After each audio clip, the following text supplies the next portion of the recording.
rise for the Pledge of Allegiance. I pledge allegiance to the flag of the United States of America and to the republic for which it stands, one nation, under God, indivisible, with liberty and justice for all. Danvers Public Schools is a dynamic community of independent learners dedicated to respect, responsibility, creativity, and the pursuit of academic and personal excellence. The meeting is being broadcast tonight on Danvers Community Access Television, and I just have to ask if anyone in the audience is recording the proceedings. Okay, so we are going to start with the postgraduate update. Yeah. Okay. Information from the superintendent. Yes, so, oh, sorry, just turn it off again. All right, so Saturday was our graduation, but prior to graduation on Friday, Adam implemented a new tradition for Danvers. Well, we hope it's a tradition. So I'm going to turn it over to Adam to explain what happened. Yeah, so at the suggestion of one of our teachers, Miss Sims, she shared with me a tradition that other communities do where the seniors return to their elementary school in full cap and gown and kind of visit the school, and then the students and staff clap them out as sort of a last recognition of their beginning and end in the Danvers Public Schools. So we put this together on Friday after practice, and so the kids visited the 5 schools. That's great. And so I think we have group photos of everybody, at their schools. And I think it was just a chance to really recognize that, graduation is really a product of K to 12 or pre-K to 12. And it's really a collective effort. And so I think that was one of the themes that we're really trying to emphasize with graduation is that, this day, while it is at the high school and it's high school graduation, it's really representative of just so many different people and so many collective efforts. So we had the clap out tradition, which I was told was a tearjerker for many people. Yeah, I heard that some kids didn't even cry at graduation, but cried on Friday when they were at their elementary schools. And so I think for the students as well, they really enjoyed going back and also seeing the little ones. And I think it reinforced to our seniors just really how important graduation is. And I think it sends a message to our younger learners as well, how important school is. And then we also added another tradition where we allowed seniors the option of choosing their diploma presenter. So every senior was given the opportunity to choose anybody from the Danvers Public Schools K to 12 or pre-K to 12. It could be a teacher, a coach, an administrative assistant, school resource officer, a custodian. And so we had just a wide array of people who presented diplomas at the ceremony. And I think if you were able to be at the ceremony or watch it, there were just some beautiful moments that I think really reinforced, again, this idea that there are so many important people in a student's life throughout their time in school. And so we were really pleased to have include so many people in our ceremony. And that's something we are planning to do again. So both these are new traditions that we did this year, but my plan is to make them traditions that we'll honor for a long time. It was a very successful ceremony. We had great weather, 191 graduates. We had a beautiful performance by our band, the chorus. Again, just a collective effort. I do want to publicly just recognize the Department of Public Works. They really, to see them put everything together in a relatively short amount of time, they did a great job. So I really want to emphasize what great partners they are in getting that ceremony put together. I want to also just recognize my administrative team, in particular, Assistant Principal Julie Scroy, who was sort of in charge of graduation. So she did a great job as well. So really just, again, a team effort, collective effort. The whole community came together, and we were just really proud of our graduates and the ceremony on Saturday. So thank you to everybody for their help, and we're really glad and happy that it went so well. And I just want to thank the Danvers High School administrative team, especially Adam, really leading that an excellent ceremony and really paying attention to all the details. And really, kids were first in this. I down to the point on Friday afternoon, I was in the office with them, and a student needed a new mortarboard, and they delivered it to the child's home. So every little detail they had down pat, and it just made for a really amazing ceremony on Saturday. So very proud of the high school team. Thank you. Any comments from the committee? I mean, it was a wonderful, beautiful ceremony. It was an honor to be part of it, and I'm loving these new traditions and look forward to them continuing. So thank you to everyone who got them off the ground. I would just say I'm sorry I missed it. The Special Olympics took precedence this year, and a couple of Danvers folks at the Special Olympics did well, and so it was a good time. But I'm so glad it all went well. Okay, well, thank you. And I also want to thank Adam for his last year as our operations person. You don't have to be back on front and center with the school committee anymore. You only get to present now every once in a while. So thank you. My very pleasure. much. Yeah. He will continue on his responsibilities for transportation. He's done a great job with transportation this year, so he'll continue on. But he doesn't have to be here with us every time. And then thank you, Mary, too. I know this is like your last year as your last meeting as the official interim. You'll still be here, but so thank you for that. Okay, thank you. So we are waiting for Best Buddies. So do you want to do the public comment? Yeah, we'll do now. Okay. So just a reminder, the public comment is no more than 3 minutes. When you come up, you do need to state your name, and it needs to pertain to something that is on the agenda. So, whoever would like to come up first.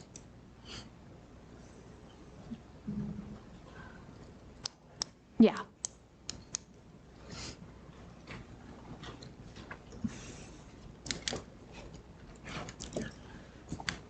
Hi, everybody. Thank you for having us tonight. My name is Rebecca Franke. I'm in the Smith District, and I'm also a town meeting member in Precinct 5. I think that everybody in here can agree that we want Danvers to be a really great place for people to live. We want it to be fun. We want the kids who go to school here already to enjoy their time.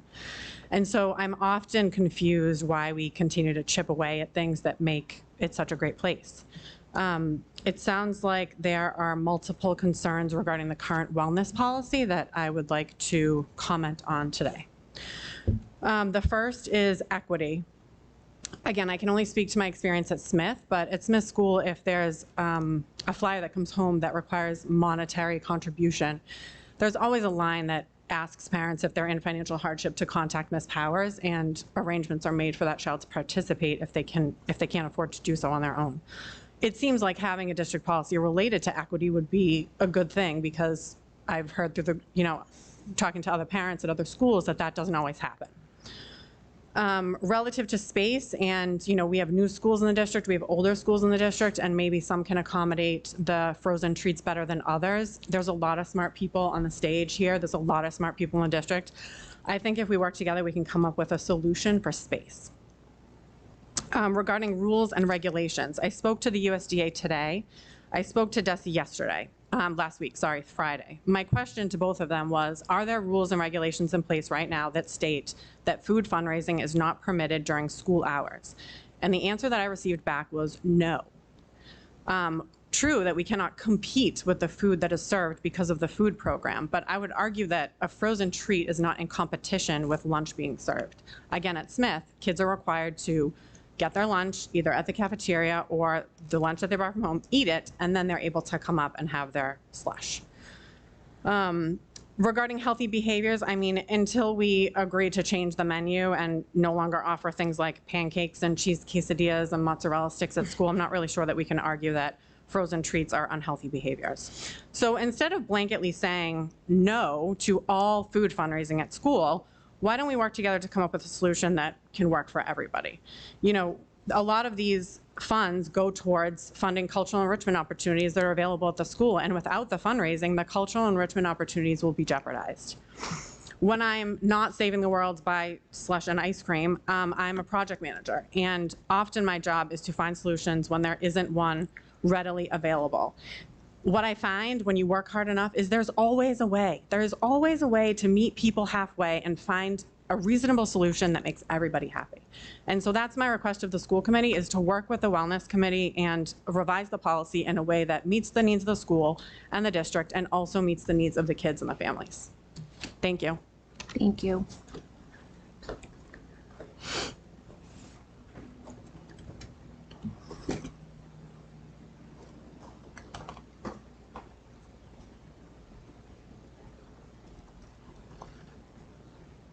Hi there, Erin McLaughlin, Danvers resident. I'm also a Danvers Finance Committee member.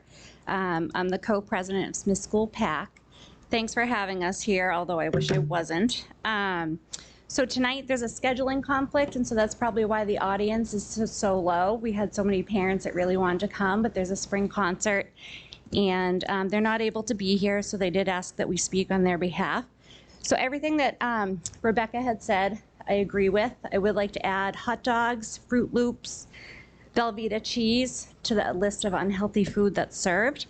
I think you guys know what's going on, and I just don't understand why necessarily, why the fundraising needs to stop. So for example, Smith School PAC, it's around $4,000 profit we would lose. That's around 3 to 4 cultural enrichments. We had just been able to fundraise and get everything back up in order, and now I know that losing that $4,000, it would take 4 cultural enrichments out of our program, and I don't hear any suggestions from the Health and Wellness Committee how we can get that money back.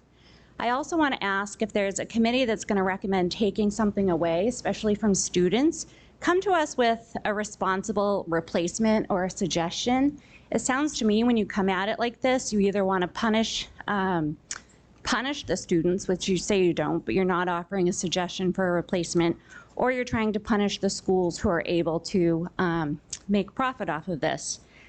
So we talked about, I guess, the unhealthy choices. I can tell you, if a student is throwing their lunch away, that's on their own. We can't really help them or stop them from doing that, but I would say they throw their food away the same day on slush day as they would any other day. And then additionally, when we talk about equity, so Rebecca commented on the fact that we send home flyers. We do. We send home flyers, both print, email, and with those flyers, we do offer financial hardships. No one ever comes to PAC for these hardships. It's done through the front office, through Ms. Powers or Mrs. Ferry. And I will say that we provide not only for slush or any other type of event that we have at Smith, but we also provide a significant amount of money for the book fair. So any student that doesn't come to school with money for the book fair, that's provided. So when we talk about equity and hardships, there are other things that should get attention to that as well. Maybe the readathon, maybe students that don't have money and that $5 that they're given makes them feel bad because they're unable to support it. What about school supplies, right? A student can't necessarily without money go out and buy things, but we force them to. There's apparel fundraisers. Every student walks around in a school shirt with the logo. We're not asking them to stop doing that. How about band? No one's asking for them to stop providing band service because it's expensive. All of these things are covered by hardship, but we still let them go. So I just don't understand why the food fundraising can't happen. Additionally, when Smith moved to the new location, the freezer that we did have that was a Smith School PAC freezer didn't make it over. No one's asking the town for a credit, but that was there. It was a space that was there, and it's something we can set back up. Erin, you are at 3 minutes, so if you could just wrap up. So I guess I just really want you guys to consider this. I know the schools committee has received an outpouring of support. I just ask that you consider all of that support. You do represent the community, and that you speak on behalf and vote on behalf of the community. Thank you.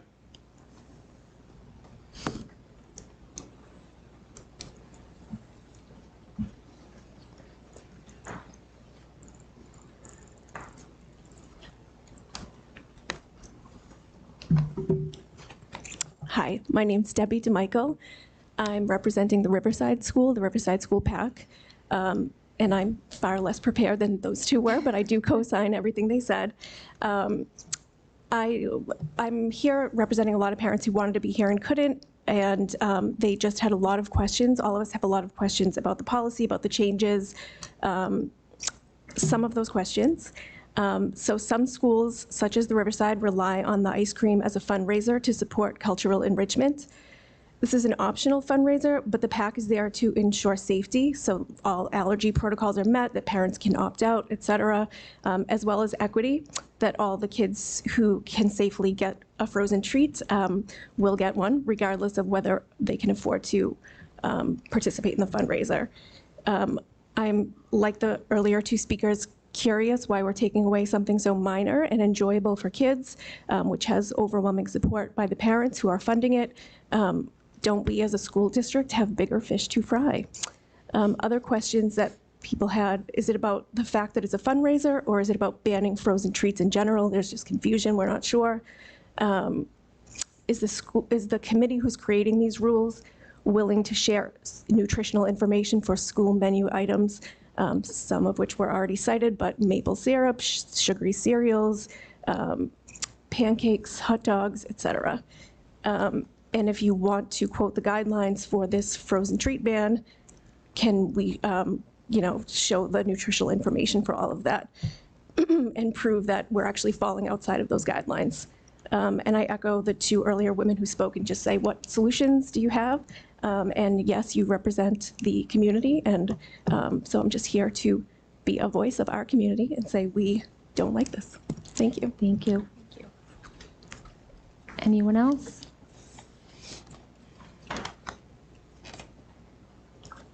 Okay. I do just want to clarify, when we get to that point in the meeting, this is a first reading, so there is no vote, official vote tonight. It's a vote to actually start the discussion. And, we did, thank you to the people who did come tonight.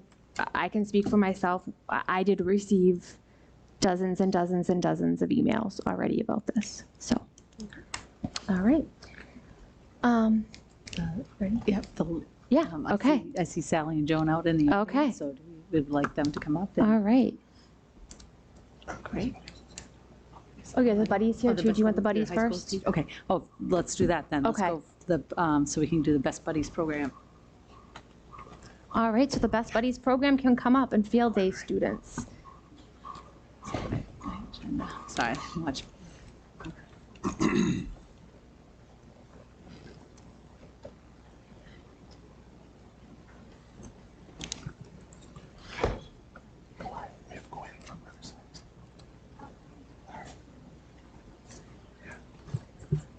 So I'm just going to do a very brief intro. We're pleased to have members, our advisors of our Best Buddies program, and also a student from Riverside.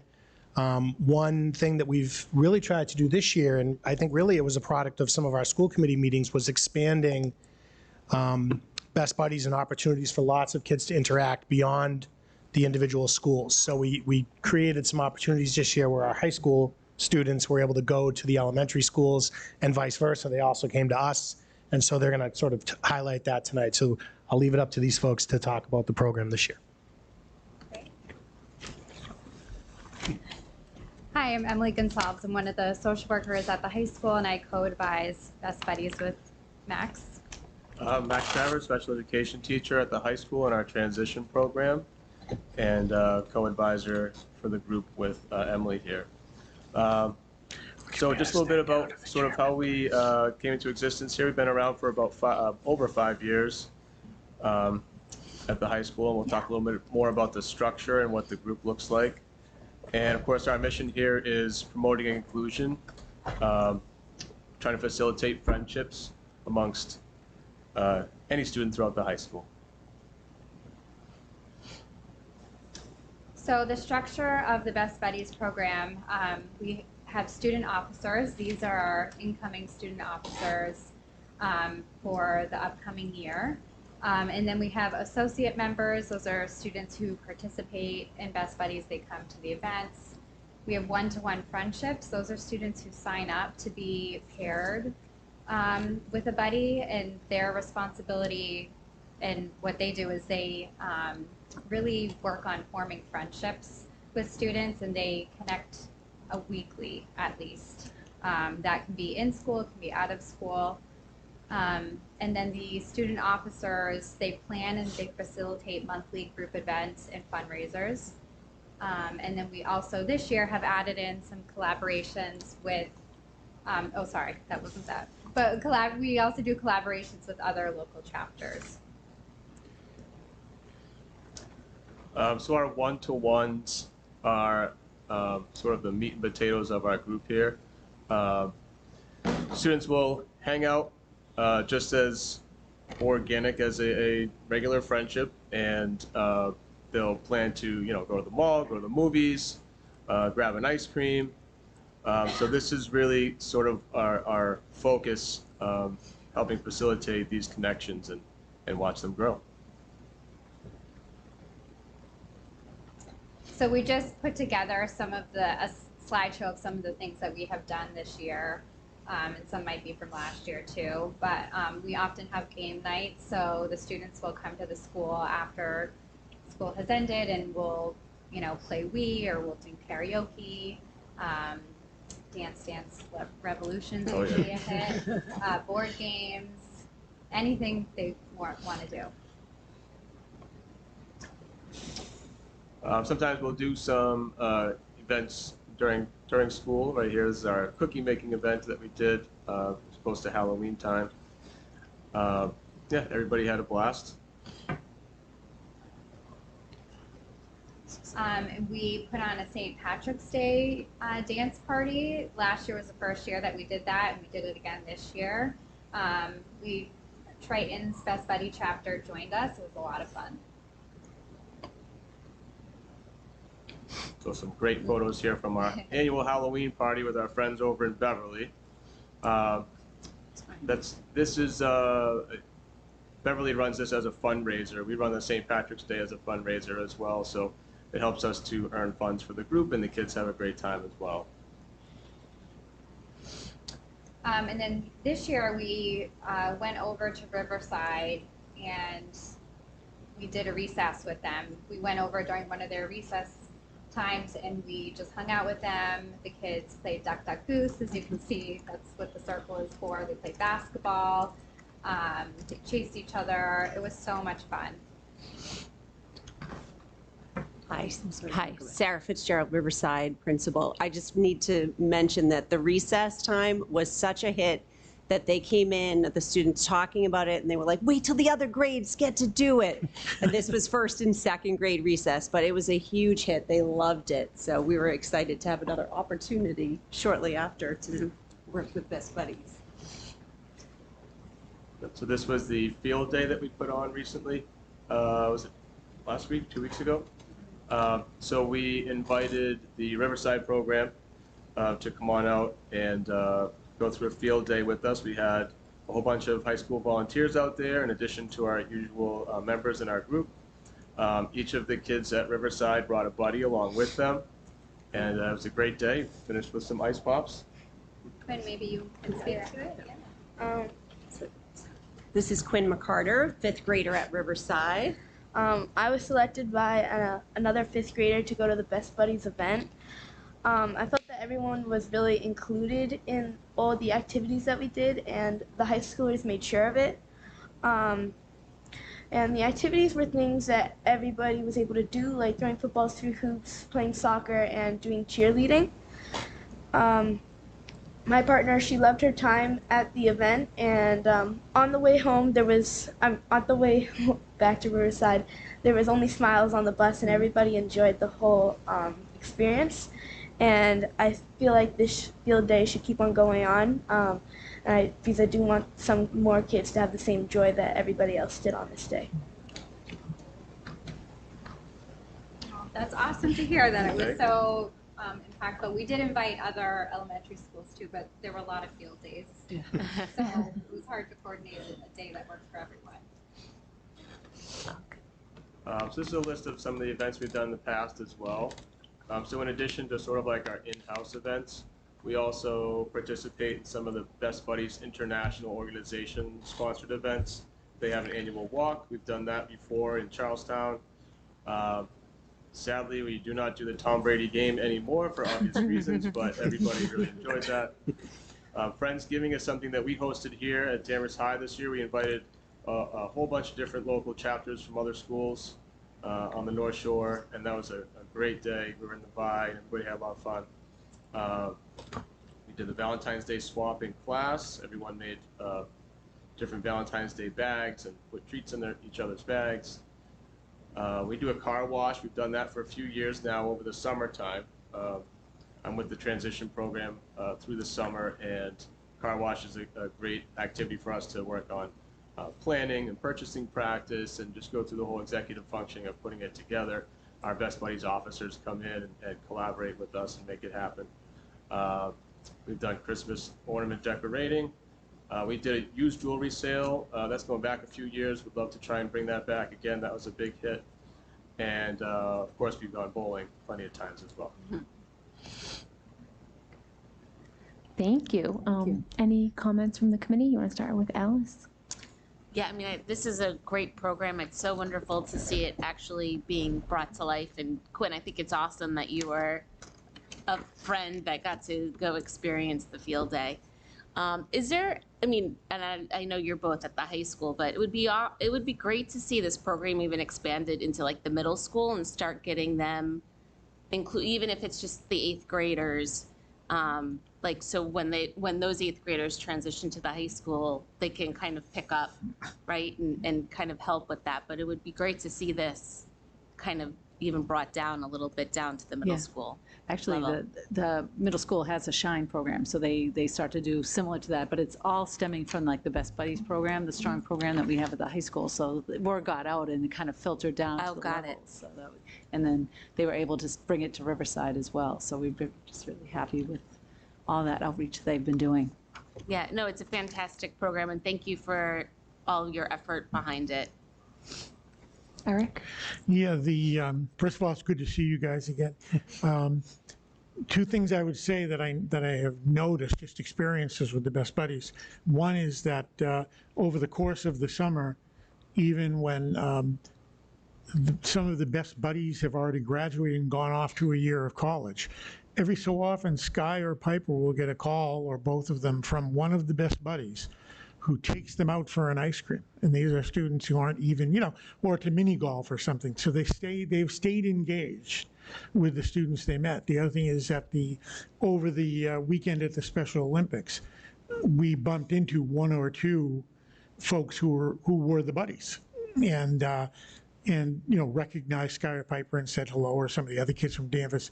And so I think that volunteerism part of it and working with the communities it's become something that's sort of in the DNA of the students who participated. So it's just a great program. Can't say enough good stuff about it. Thank you for bringing it here. Thank you, Eric. Yeah, we've been absolutely blessed to have a number of fantastic student officers in place that, they really get the message across to the whole group. Yeah. It's great to hear stuff like that. Yeah. Nice job. Great presentation. Great highlights of that. Nice job, Quinn, also, too. You nailed it. But no, I think it's great. And I think, you mentioned the Tom Brady fund, the event that he did. And that's how I actually heard about it for the first time, too. But are there other big events that are probably going to, jump into that or kind of keep that going? I think that Jason Tatum had done some sort of event going back a couple of years.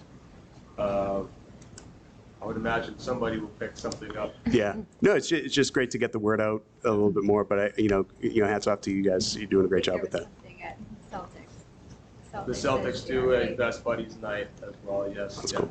Yep. Good. No, thank you. Thank you. No, great job. Yeah, thank you. It's awesome. Thank you for coming and sharing. Thank you. So we have our legislature. So we have Representative Sally Cairns and Senator Joan Lovely here to update us on legislation. So welcome.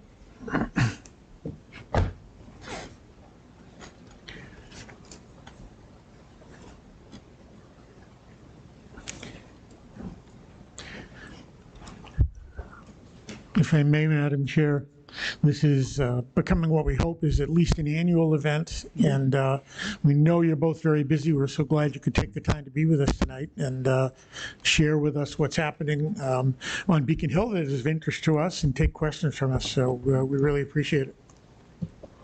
Great, thank you. Good evening, everyone. My name's Joan Lovely, your state senator, Beverly Danvers, Peabody Salem. It's great to be back, and Eric, thank you for the personal invitation to be here tonight with the school committee. As you can imagine, we're pretty busy up at the State House. So we are in our first, 6 months of the session. The Senate just passed our budget 2 weeks ago. The House passed the budget back in April. Seems like eons. Seems like eons ago. And the governor submitted her budget in March.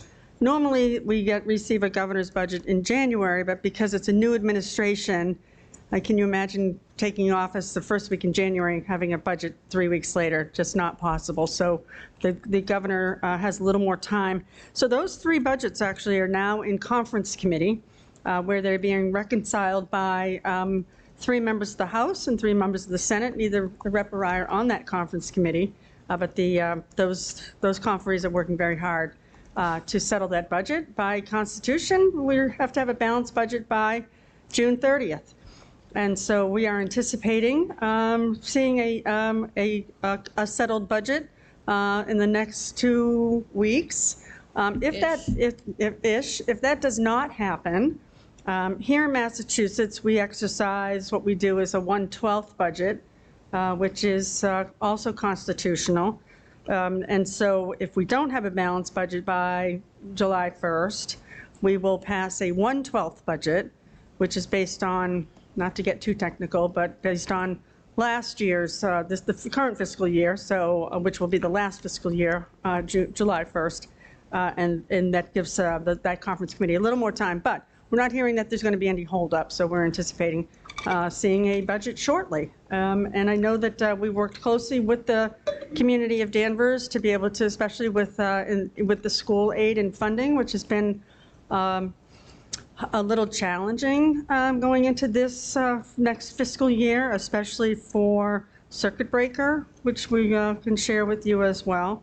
But we're here to answer questions for you as well, to see if there's anything that we can assist with. With regard to circuit breaker and that 14% increase, the governor did include in a supplemental budget, which she filed in March, some dollars to be able to benefit school communities, school districts. Remains to be seen how that will pan out. The legislature hasn't taken up the supplemental budget yet. We decided to get through the House and Senate budgets first. For those of you, during the course of the legislative session or the 2 years, we will pass many supplemental budgets, and what that does is supplement different line items where we may have underfunded that line item. We base this on estimates when we go in and pass budgets every year, with that mindset to be able to supplement where we need to add some more spending. So we do have a supplemental budget before us from the governor, again, that she submitted in March, but again, House and Senate, we wanted to get our final budgets done for the next fiscal year before we supplement this year, the current fiscal year that we are in.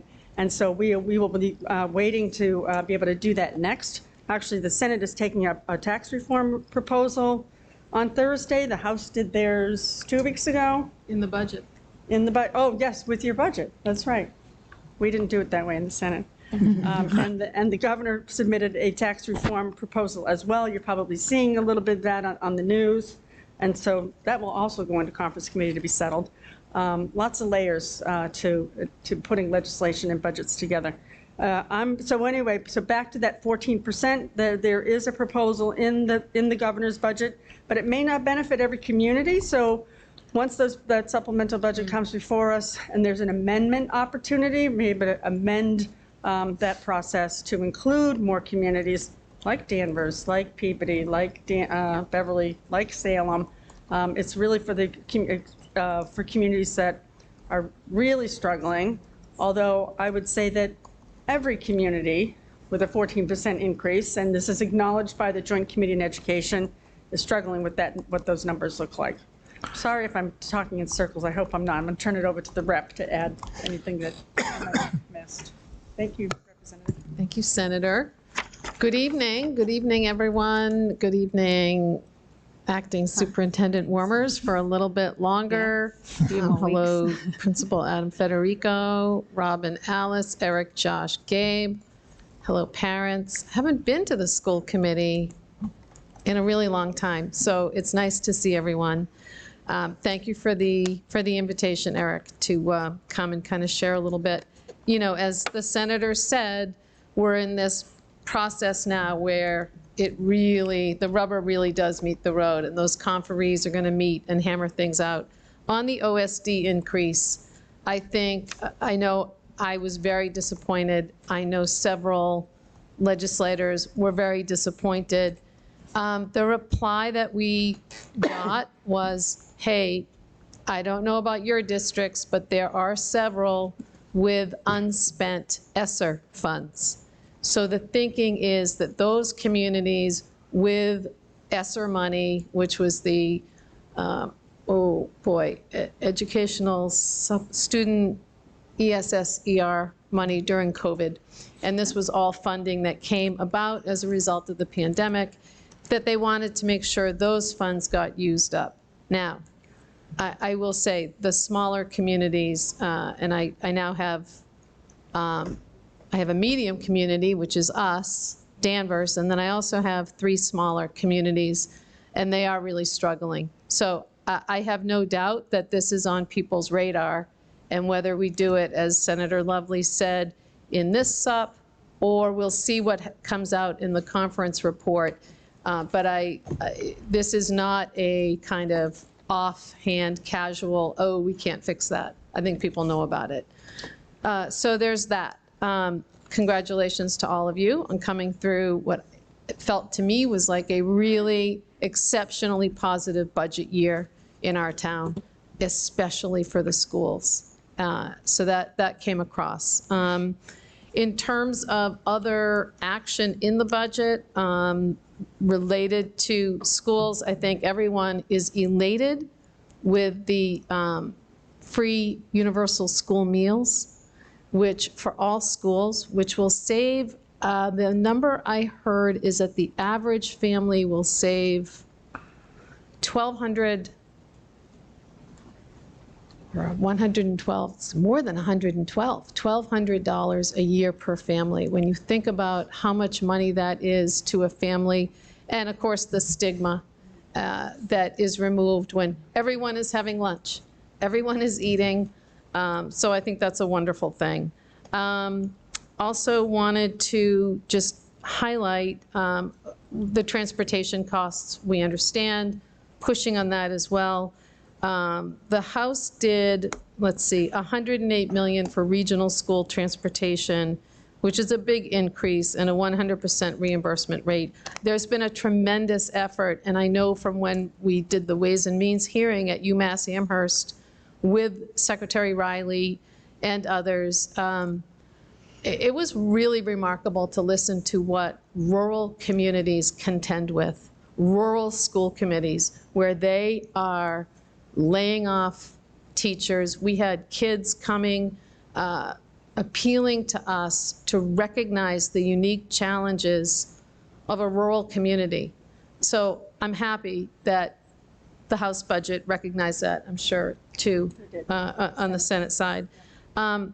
Particularly happy as well with the work we're doing in behavioral health and student mental health, both House and Senate. I do want to take an opportunity, I do it whenever I can, to note the behavioral health helpline, which is 833-773-2445. If you know someone who is struggling, if you are struggling, you're not sure what to do, they're not sure what to do, they can call that number and they can get directed to some community-based resources.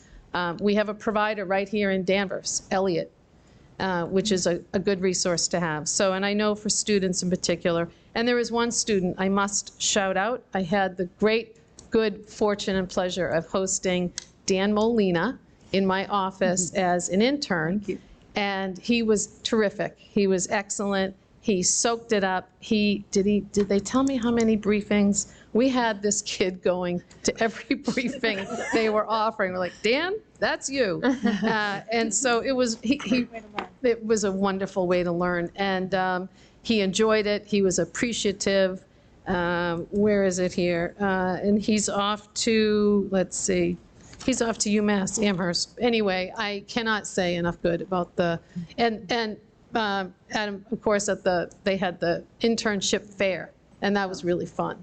So it was a great, great cap off, and congratulations to the 191 graduates. Yeah, bravo. Good job on your graduation yesterday. Have at it with questions, concerns you want to share. So just to clarify, the free lunch is continuing next year also? Do we have a date of Well, when? is it signed? Yeah, it's in our budget, and yeah, Okay. no, I think universal school meals is a done thing. Yeah. Okay, Yep. thank you. Okay, that's all And I I'm, have. I'm so glad you brought up the stigma piece, because that's such a big, the stigma piece, where, I'm not saying this happened in Danvers Public Schools, but I've seen it in other school systems where students are, go get the peanut butter sandwich, while everybody else is enjoying a healthy, well-rounded lunch. That's not happening anymore. Not happening. So thank you for all that you do here for your students. Thank you. Anyone else? I just have more questions because I'm not 100% sure on a couple of the terms that you use. So bear with me as I ask these questions. You know that like transportation and special ed were the two biggest increases, right, in our line items for the school budget. You spoke about the circuit breaker of a 14%. So are you speaking of that in reference to the increases we're seeing in special education? Because it feels somewhat aligned in what we're feeling, but I was just curious what you meant by the circuit breaker. Is that what's being used to fund the transportation and or the special education increases that our school districts are seeing? They're so separate. Okay. Yeah, definitely separate. I'm going to see if I can dive into some of my facts and figures And here. I don't mean to put you on the spot, but Not at all. it's just more because we keep talking about like where can we get additional funds from the state to help us offset certain things. So I'm just Right. trying to educate myself more than anything. Right, so we're looking at that, at the tuition increases for special ed. Yep. Which is increasing for every school district Yep. across the board at the 14%. And what is that, what do those numbers look like? And how do we backfill that? Now, the representative brought up a comment about ESSER funds, and I've heard this on the Senate side as well, that if there's leftover ESSER funds, in the school department, which you have rightfully earmarked for like further education, Right. supplemental education, Ways and Means in both the House and Senate are looking at each district to see if they have unspent ESSER funds that may be able to backfill this circuit breaker. Is that fair? No.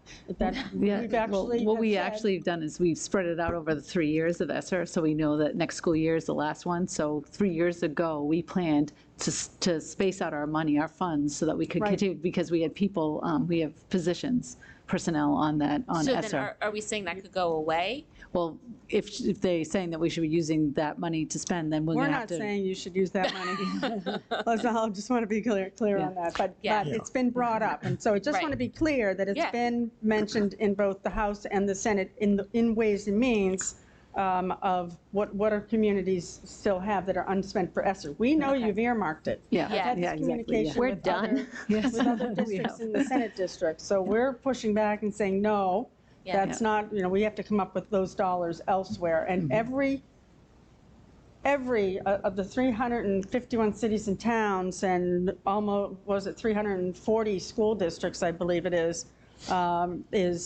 affected by this 14% increase. So we're pushing back to the administration and to Ways and Means. So we need to come up with another way to help fund that.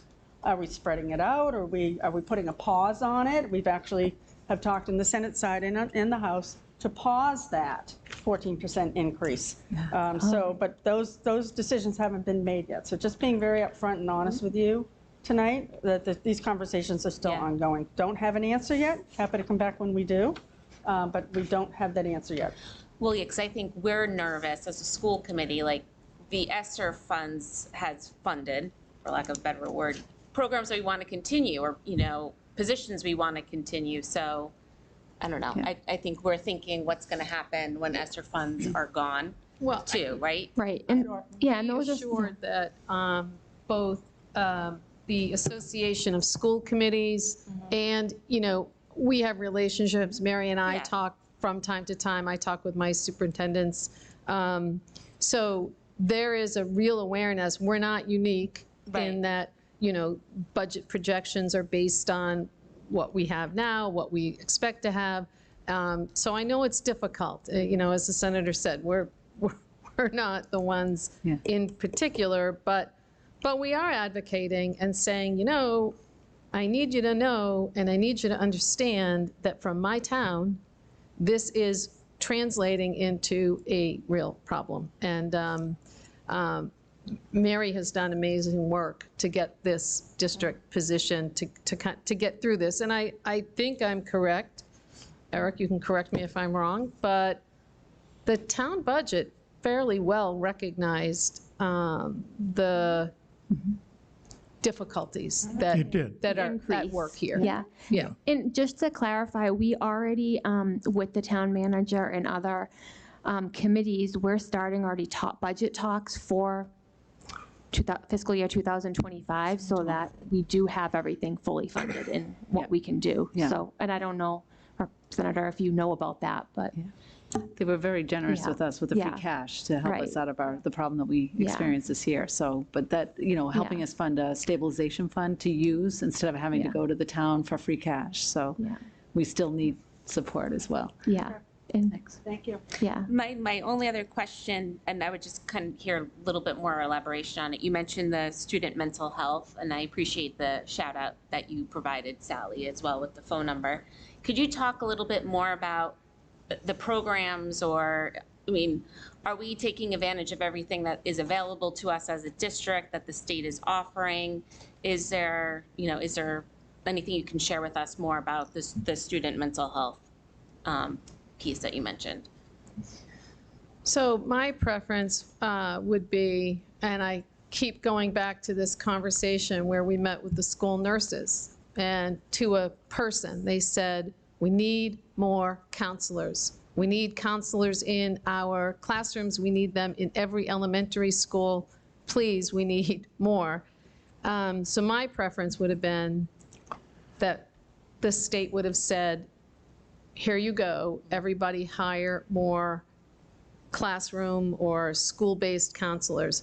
The money, though, I think is going to move in a different way through existing grant-funded programs, through the Community Behavioral Health Initiative. It's not as school-based as it is community-based. So we still have some work to do there. I like to think that we will focus more, we're ignoring the folks out here, focus as much, let me put it that way, as much on school-based mental health, wellness, and resources. I think a lot of people, if you've gone through an IEP process, you think, oh, well, there's a whole team, and there's a psychologist.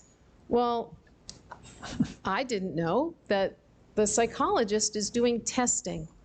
That's not the same thing as a kiddo needs a break around 10 o'clock and they really need, or is going through something and the teacher is aware of it, and then let's help the teacher get supported with a counselor. So that's where I would like to see it go.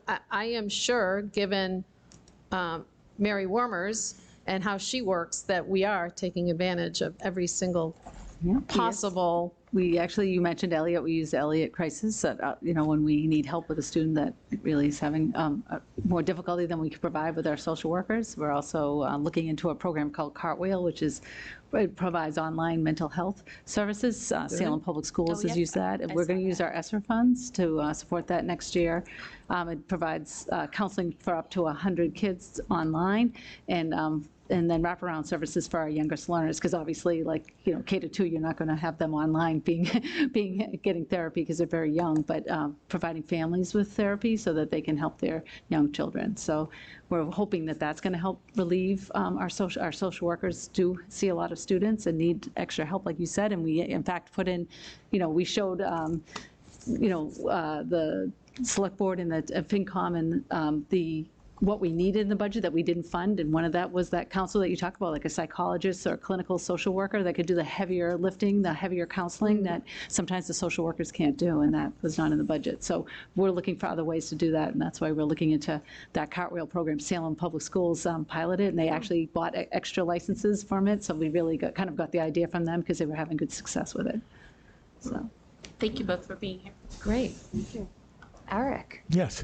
Thank you both for being here and for what you're doing to help out all the towns you represent, including Danvers. And I think we know that in many ways we are certainly more fortunate than some districts in the state, particularly the rural districts, as you mentioned. And so we appreciate the good stuff that's happening for us. I have a couple of comments, probably more so than questions necessarily, but one of the things is on the, if you are hearing comments from folks in terms of the special ed costs and the 14%, well, let's look at the ESSER funding. If I heard you correctly and understand.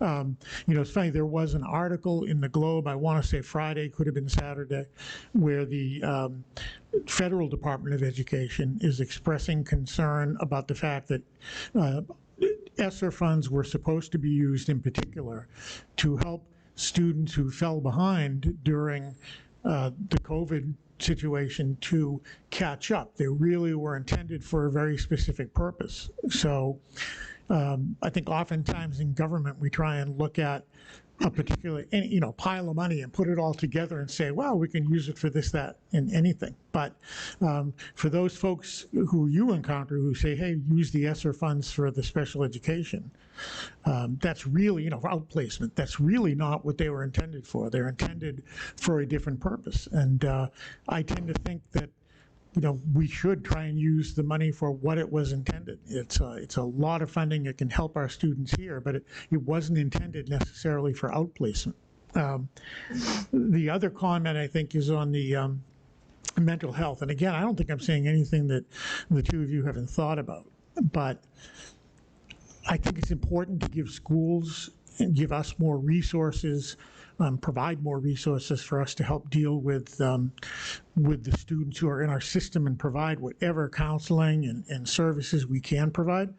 But I see many things as interconnected, and it feels to me like the inability of people to get help and sort of rapid placements from emergency rooms in the Commonwealth, and the fact that students are being, young people, many of them students, are being sometimes kept for, 2 and 3 weeks waiting for a placement.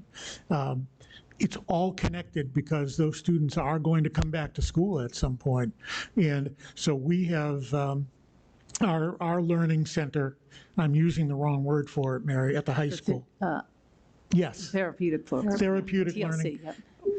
That was created to try and help students who are in these situations get back into the classroom. And it's something we do here. We're very proud of that program that Adam and his folks run. But having said that, it's all interconnected. So if the state can do something to help with the overall mental health situation in the Commonwealth and the availability of services, that by itself, I think, will give schools some relief. It'll give some relief to outplacements that arise from behavior. So it's like we are all interconnected in where the issues are and what we need to solve. Big problem. I know it's not easy to solve, but I think we need to sort of look at it all holistically. And as I say, I don't necessarily have any specific questions. The free universal lunch program is great. And what you are trying to do, I think you recognize the issues we face, and we really appreciate what you're doing. So thank you. Thank you, appreciate that. Just a quick comment about the behavioral health, mental health. So because of the workforce shortage, we are responding with trying to encourage more people into the workforce with free tuition or tuition reimbursement or free community college. We're trying to get more nurses. So again, tuition reimbursement, free tuition to get nurses, and expanding our programs that way because we've seen, what's that? CNAs, behavioral health specialists, just to get people back to be looking at this to go into the workforce. We actually just had a meeting with Beverly Leahy just last week, and over at the hospital, just to talk about, again, workforce shortages, nurses, physicians, psychiatrists, but also, PCP, particularly PCPs, primary care physicians. It's just the workforce shortage is extremely challenging. So we're responding at the state level with encouraging people in by saying, okay, we're going to pay for it. So go into it. So, and while I have you, I just wanted to ask quickly, an issue that's come up in the last couple of months is our citizens that are coming in from seeking asylum, and are coming in mostly right now in this area, Haitian refugees who are being housed in Peabody motels. We have about 110 was the last count. We actually have a meeting in a couple of weeks. We have engaged with the Lieutenant Governor on this, and as a region, both, if Danvers hasn't been reached out to yet, we will reach out, especially the health department, but the school system, to understand the impact on your school system if you're having students come in from other countries that are coming into the state, because we are a right to shelter state, so we're seeing refugees and asylum seekers coming in from different other states, and then coming into Plymouth and kind of the South Shore, and now coming up to Peabody. I know there's a number of students that are now coming into Beverly, but being housed kind of along Route 1 right now where the availability is. So just want to be helpful with that and open that dialogue. If you're seeing an impact yet, we want to be here to be able to assist. Mary can probably answer the question from a numbers standpoint better than we could necessarily, but she and I had talked about this not that long ago, just sort of coincidentally, because I had seen that the state was starting to use hotels again. At that time, it was on the South Shore, and I wondered if they were going to start, are we going back to the future, so to speak? Are we back in the early to mid-2000s again? So I don't know if you... Yeah, we haven't seen a large impact here yet in Danvers. All right, well, we will stay very closely engaged. Peabody is starting to see an impact, so we just want to be able to stay really on top of it, and we're engaging, again, local leaders together with the administration and different state agencies to just be able to make sure we're providing all the resources back to our communities who are, frankly, whether it's food pantries, school systems, transportation, right, all of it. So. We all lived through, so we know that that's going to be where it will be most difficult. Yeah, historically, the budget, at that time, the real budget impact, frankly, was on transportation. I don't remember us having to hire more teachers or put on more staff. Probably there were an increase in IEPs, I would guess, and transportation became a big issue because of the federal act requiring McKinney-Vento, requiring us to contribute to the transportation. That was where the real dollars came from. Yeah, but we'll see. I'm sure Mary will keep in touch. Stay on top. Okay. Good. I'm all set, Madam Chair. Thank you. Thank you. Great. Thank you both. I appreciate the overview, the update. Just a quick comment, and I would just say, like, when you start to, we talked about the two biggest line items that we have, which is, not unique to us. There's other communities that are dealing with special education being underfunded, or, not as much funded as they would like, and also transportation. So just in your travels and as you start to, deal with other communities, if there are creative solutions that people are starting to get some funding after the fact, we'd love to have those lines of communication open with Mary and with our new administration coming in after July 1st. So absolutely. We appreciate it. Great. Thank you. You stole my question. Did I? It was a comment. No, I didn't even ask it. That was a phenomenal question. It was exactly what I would have asked you, but thank you for being here. Really appreciate it. Thank you. Yeah. Thank you so much for coming, and we'll definitely reach out if we have questions or if there's any updates. Okay. Reach out to us, and you're always welcome back. Thank you. Thank you. Thank you all. Thank you. Thank you both for being here. Thank you. All right. So Mr. Landers is unable to come, so he's going to come to our August meeting with final updates of the school, for the school year, and then what's going on for the 2023-2024 school year.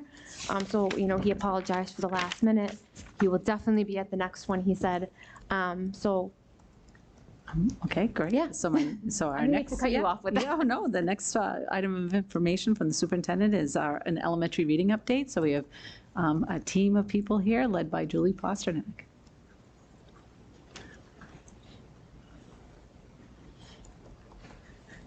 Hello, Mary, can you put my slides up? Yeah, oh, it is up on my screen, not on the, I don't have it memorized. oh no. I brought some friends, but I promise we will be brief and efficient. I'm gonna try one more time, then I'm gonna turn off the, oh, it went on. Oh it my was God, I'm there. pushing too much, sorry. Ooh, perfect. So thank you so much for having us this evening. We are very excited to share a little bit about a little update on elementary reading. And as you know, we presented earlier this year, and we are continuing our shift from balanced literacy to structured literacy. So we wanted to provide you an end-of-year update. So this is from the strategic plan, which was written probably 6 years ago. We're headed into the end of it. At the time that this goal was written, we were using different reading programs, different reading assessments, and there was a pandemic within this 5-year stretch. So the goal, as you know, is that 90% of all our students will read at or above grade level as measured by end-of-year reading assessments. So where do we stand now? So first, I just wanted to review some of the instructional changes that we made this school year. We introduced decodable text into our primary classrooms so that as students learned a particular phonics skill, they would then have a text to apply and practice that skill in their reading. We implemented DIBELS, which is a early reading assessment for all of our students K to 5. We previously had used it only in the primary grades. We extended all the way through 5th grade this year. And we really adjusted our instruction of high frequency words. So in the past, we were really looking at memorizing a word as a whole word. And through our learning, we've learned that the way that our brains learn words, or that words become sight words for us, is that we are connecting the sounds to the letters. So we're connecting those phonemes to the graphemes. So that is the work that our teachers have really been engaged in this school year. We've also done a lot of professional development. We had 90 teachers in a program on the science of reading put on by Hill for Literacy. That was 10 3-hour modules that those 90 teachers participated in. So there was a lot of learning and some shifts. And as you can see from our data, we had to determine how we were going to measure that goal, that 90% goal. So we picked DIBELS ORF, oral reading fluency, which is one of the subtests in DIBELS. DIBELS has lots of subtests. But that is, can students read a grade level text with accuracy and fluency? And as you can see, we did not meet our 90% goal, but we did make positive progress in a great direction and landing at 81%. And we are excited to really continue that work headed into next school year. Next slide. So I think I mentioned this before, but we did pilot two different curriculums this spring, and we just wanted to give you a quick update on how those pilots went. So the first person I'm going to invite up is Megan McCrae. She is a fabulous reading teacher from the Riverside School, and she's going to talk just for a minute about how our piloting of 95% core phonics went at Riverside. Thank you. Beginning right after the holiday break in January, classroom teachers at Riverside began piloting the 95% core phonics program. And as you can see from the table, there was a significant increase in our data from the middle of the year to the end of the year. The grade level expectations also increase with each benchmark assessment. So the beginning of the year is different from middle and end. Teachers were full speed ahead starting in January, jumped right on board and saw so much growth with our students, and we are really so proud of them and everyone's hard work, and our data really shows some awesome success. So we're really happy about that. Okay, and then to share with you a little bit about the Core Knowledge Language Arts program, I sort of roped in, I went to Thorpe and presented at their school council, and Mrs. McClarkey and Mrs. Ferrero, which is she back there? She's hiding. They both volunteered, both of their students were in the pilot program this spring, so they volunteered to share for a minute about their students' experience within the pilot. Thank you. I just want to thank Julie for inviting the parents here to participate, and I can't be here without giving a shout out to all the wonderful teachers in our district, but especially at Thorpe School. They're just the best. And so my son is in 4th grade, and he has the wonderful Mrs. Ganley for his teacher, and they piloted a poetry unit for CKLA this year. And he loves to read, and he really enjoyed doing more poetry with his class. I also asked some other parents for feedback from their students, and I got some more specific answers, more so than what my son gave. So one student said she loved it. She said that there was one poet she really liked, but she could not remember his name, but she liked reading the poems and reflecting with questions and answers. And another student responded that they learned that poetry is kind of cool. And my most specific response from a 4th grade student was that she loved reading famous poets such as Joy Harjo and Pat Mora. And her favorite poem was called She Had Some Horses. And she learned a lot about figurative language and vocabulary, especially hyperboles. Wow. So that's just some of the feedback from the students in grade 4. And I'm a reading specialist myself, and I did my own research on CKLA, I wanted to learn more about it.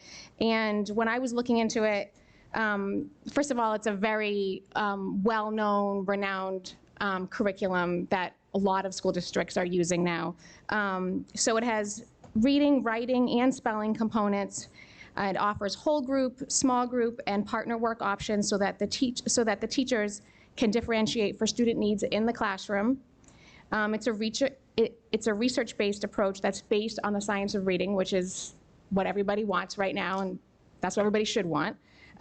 It builds on background knowledge with diverse texts and authors, and it really focuses a lot on nonfiction with an additional focus on building vocabulary. And it incorporates the speaking and listening strands, and it's very robust and engaging for students. So I think it has my support as a parent and also as an educator. And so, again, thank you for inviting us to support this program. Thanks for agreeing to come. Okay, so looking ahead, what does this all mean for next school year? So the image that you see on your screen, I think I've showed you before, is the simple view of reading.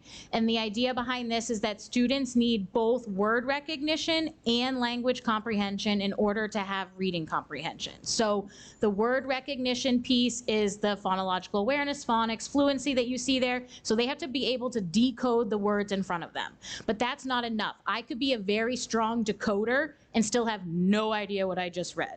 The other piece that I really need to have is that background knowledge, the vocabulary, the oral language. It's the combination of those two pieces that allows me to have strong reading comprehension. So again, I could be a kid who knows everything about Greek gods, but if I can't decode the words in front of me, I'm not gonna have reading comprehension. But I can be a decoder and not have that oral language, that background knowledge, vocabulary, and my reading comprehension is going to suffer. So what you can see here is launching into next school year, we are going to be moving forward with 95% core phonics K-5, and we're really excited about having a consistent phonics curriculum, kindergarten all the way through our oldest learners. We are continuing with Heggerty, which we already had in place. That's the phonemic awareness part. M-Class is a digital version of Dibbles that we got a grant to do in kindergarten through 3rd grade. So it's the same assessment that we currently do, but it's going to allow our reading teachers to administer Dibbles very quickly on their laptops and get scores instantaneously, get composite scores instantaneously, make groups instantaneously. It'll be more efficient than the paper pencil situation we're currently doing. But it's not a new assessment. It's just going to allow us to more efficiently get that data and start using it right away. So that part I feel very solid, very secure about. The part that we are still going to continue to pilot with in the fall, and I'm very excited to share that all elementary teachers are on board, everyone's ready to move. We're all gonna be piloting starting in the fall. We're gonna do Amplify CKLA again. We're also going to add on EL, and we're gonna pilot 2 different knowledge building curriculums to determine as a whole, 5 elementary schools, 70-something classroom teachers, we're going to make that decision about what are we using for our knowledge building curriculum for the fall of 2024. So all of the teachers will be engaged in this work. It's going to be quite the undertaking, but we're very excited about it. EL actually stands for Expeditionary Learning, and it was actually started as a collaboration between Outward Bound and Harvard School of Education. So that is a more local situation than Amplify CKLA, but they are both aligned to the science of reading, knowledge building curriculum, so that we're getting that oral language, vocabulary, background knowledge building. And I'd like to say I could predict where we're gonna land. I don't know where we're gonna land, but I am very humbled that all of the teachers are on board and they're ready to move forward and be a part of this pilot and figure out where we're headed. And we're very excited about implementing 95% core phonics in the fall. And we feel like that's a really solid next step for us to take at the elementary level. And then we're making one more slide, this is it. So in addition to adjusting our instruction and figuring out the best curriculum for us that's aligned to the science of reading, we also need to think about how we're providing that differentiated instruction. So that multi-tiered system of support is another area that we're going to be focused on at the elementary level, I think across, all levels. At the elementary level, what that looks like for next year is that all of our schedules that went out last week will include a 30-minute MTSS block that's going to be dedicated to literacy. And we are really going to be focused on making sure that we use that block as effectively as possible. And our professional development, we're going to be using the book that you see on the screen to the right. That's a roadmap, essentially, for how we can most efficiently and effectively use the resources and the curriculums that we have to make sure that all of our students are getting both grade level instruction, but then in addition to that, every single day, every kid is getting 30 minutes of instruction that is at their specific skill level. And we're really hoping, I think we're very, very hopeful that the structure aligned with the curriculum changes, aligned with the excitement of the teachers and the learning we've been doing, will sort of be the magic sauce combination that we're going to get past that 80% into the 90% mark for you for next year. So that's what's happening at the elementary level in terms of reading. Wow. All right, thank you everyone for coming in to present. I think, Julie, we weren't surprised we didn't get exactly to 90%. No, I mean, we went to the science of reading, right? So I think 81.5% is phenomenal. I mean, we've talked about this from the beginning of the year, I guess just the one question I do have is with the MTSS block next year, where are the 30 minutes coming from? Where are the what? Where are the 30 minutes going to come from in the schedule? Oh, well, because we're shifting to a knowledge building curriculum, we are able to streamline our schedules so that we're going to build our science and social studies instruction into that knowledge building hour. So we're able, does that make sense? I'm very happy. So Makes sense. In my head, yes. Okay. Yes. So in Utopia, where we're headed, we would not be separately teaching science, social studies, reading. We would be teaching, Mary, can you go back to the simple view of reading slide? So that word recognition side, we do need to be doing our explicit instruction of how to decode words. No question. The language comprehension side, where you're building oral language, vocabulary, background knowledge, all of that can be done with content. And so we're going to combine, get more bang for that same amount of time, and we'll be teaching, it's teaching reading, but it's simultaneously teaching science and social studies, which frees up time in our schedules to have that MTSS block. Does that make sense? Yeah, because what some districts are doing is they're missing then the social studies and science piece, which is so critical too for their reading comprehension.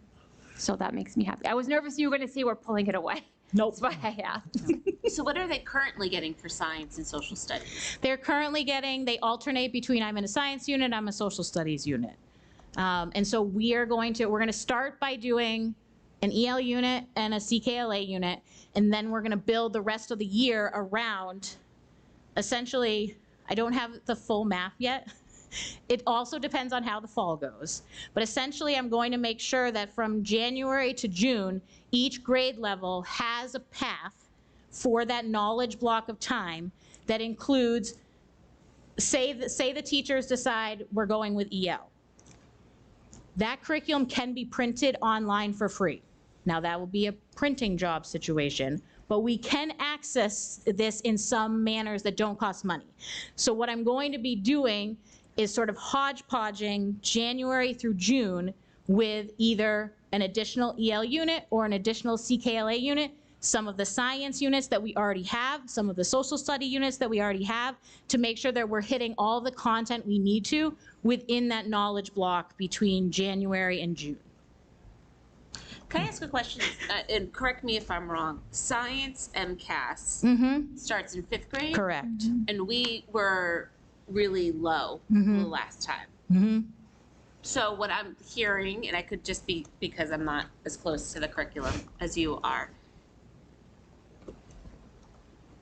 you worried? Like, what is your hope? Are you hoping that My is gut is solving for that? Yes, my gut is that the science MCAS is a combination of science, content knowledge, and reading knowledge. Okay. And so if we can strengthen our students' all around knowledge of all topics, social studies, science, so that they are able, they know the vocabulary, they can converse about any topic, and they have their decoding skills, the combination of those two things in my head will strengthen our ELA MCAS scores and our science MCAS scores. Okay. Does that make sense? Yep. Eric? Yes. So I can't be up here and not say one thing. So Mr. Kelleher's 3rd grade class also piloted CKLA, and when he came to school council, he talked all about how his class was loving the geology unit. So I just wanted to give you that example. So his class piloted the reading curriculum, but it was all about geology. So they had like science notebooks that they were writing in and everything. So it was the writing, the reading, and the science all combined. So the curriculums are trying to hit the state standards in science and social studies in the core knowledge curriculum. So I just wanted to give that example. That's what you do. Yeah, 3 to 5. that's yes. right. Reading to learn. Reading to learn. There you go. Hey, Julie. Hi. I guess I would start by saying I like the integrated approach. I am no reading science expert. I leave that to our chairperson and others who know far more than I. But it does seem to make sense that if you want students to understand content, they have to be able to take it in a way that they comprehend. So I like the integrated approach. If you can spread half your enthusiasm to the teachers in the program, I think it'll work. And the last question, and forgive me if you've told us this, but what on earth is nonsense word fluency? I probably have it. Megan's the expert on this. She loves nonsense words. I do love nonsense words. So nonsense words are words like MIP and LUM. And we use those because kids can memorize words, but when there's a nonsense word, kids need to decode them. They have to use their phonics knowledge in order to read that word. Okay. There's also smaller parts of bigger words. So when you look at multisyllabic words, lin would be part of linen, or as an example, hap is part of happen. So we use those so that we can see what kids' true decoding ability is. And of course, it gets harder than just CVC words, consonant, vowel, consonant words. All right. And it incorporates bigger, more,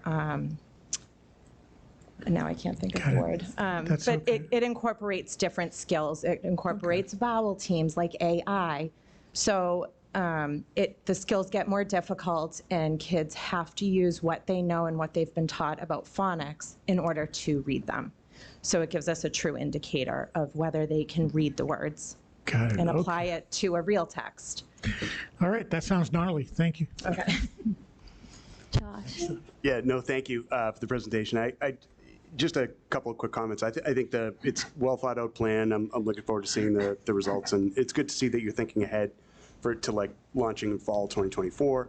And the progress was great, even though you missed that 90%. I mean, that's a big goal, but to see We're going to get there. Yeah, just to see that significant steps towards that, I thought it was some really good numbers. So thank you. Thank you. No, great job. I'm seeing the results at home just over the last year. So it's clear that it's working, and I love it. So thank you for sharing. Yeah. And not just with the reading, but the actual reading of words, decoding, but their knowledge of genres. It's like, I told you, like when I was in that first grade class, I'm like, they know this, and the connections were great. So I think just the improvements, what I saw like several years ago when I would go in and read, like it's just vastly different in a good way. So thank you all for your help and your presentation and your enthusiasm, and thank you to the teachers. I know it's been a tough year with all the different piloting of the different curriculums. So thank you all very much. Thank you. Thank you, Julie. All right. The next piece of information is going to come from Jim Sullivan from Technology, a resource for families. So we thought it would be a great month for him to, as we head into the summer months, we can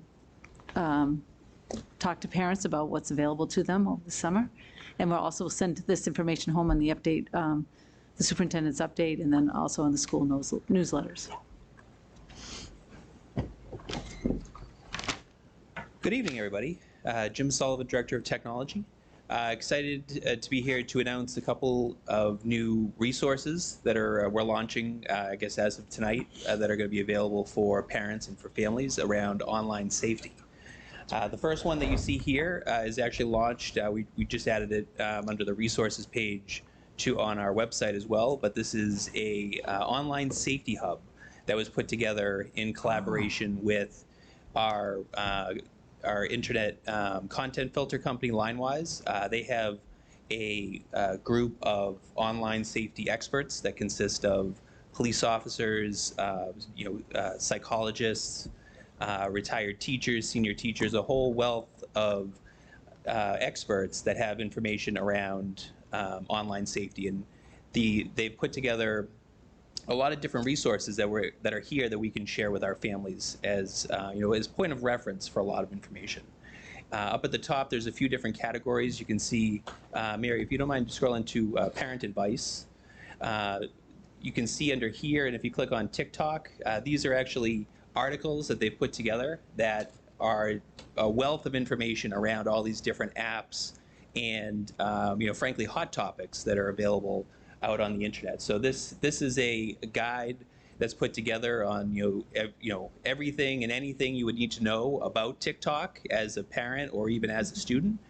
This is how you can get information from the app. This is how this is how you can use the app if you wanted to be a promoter or you want to be a content builder, things like that. But the goal here is not necessarily to tell you whether something is a good thing or a bad thing, but it's here to give you the information to make that decision whether it's something that you want in your house or as a parent or as a guardian.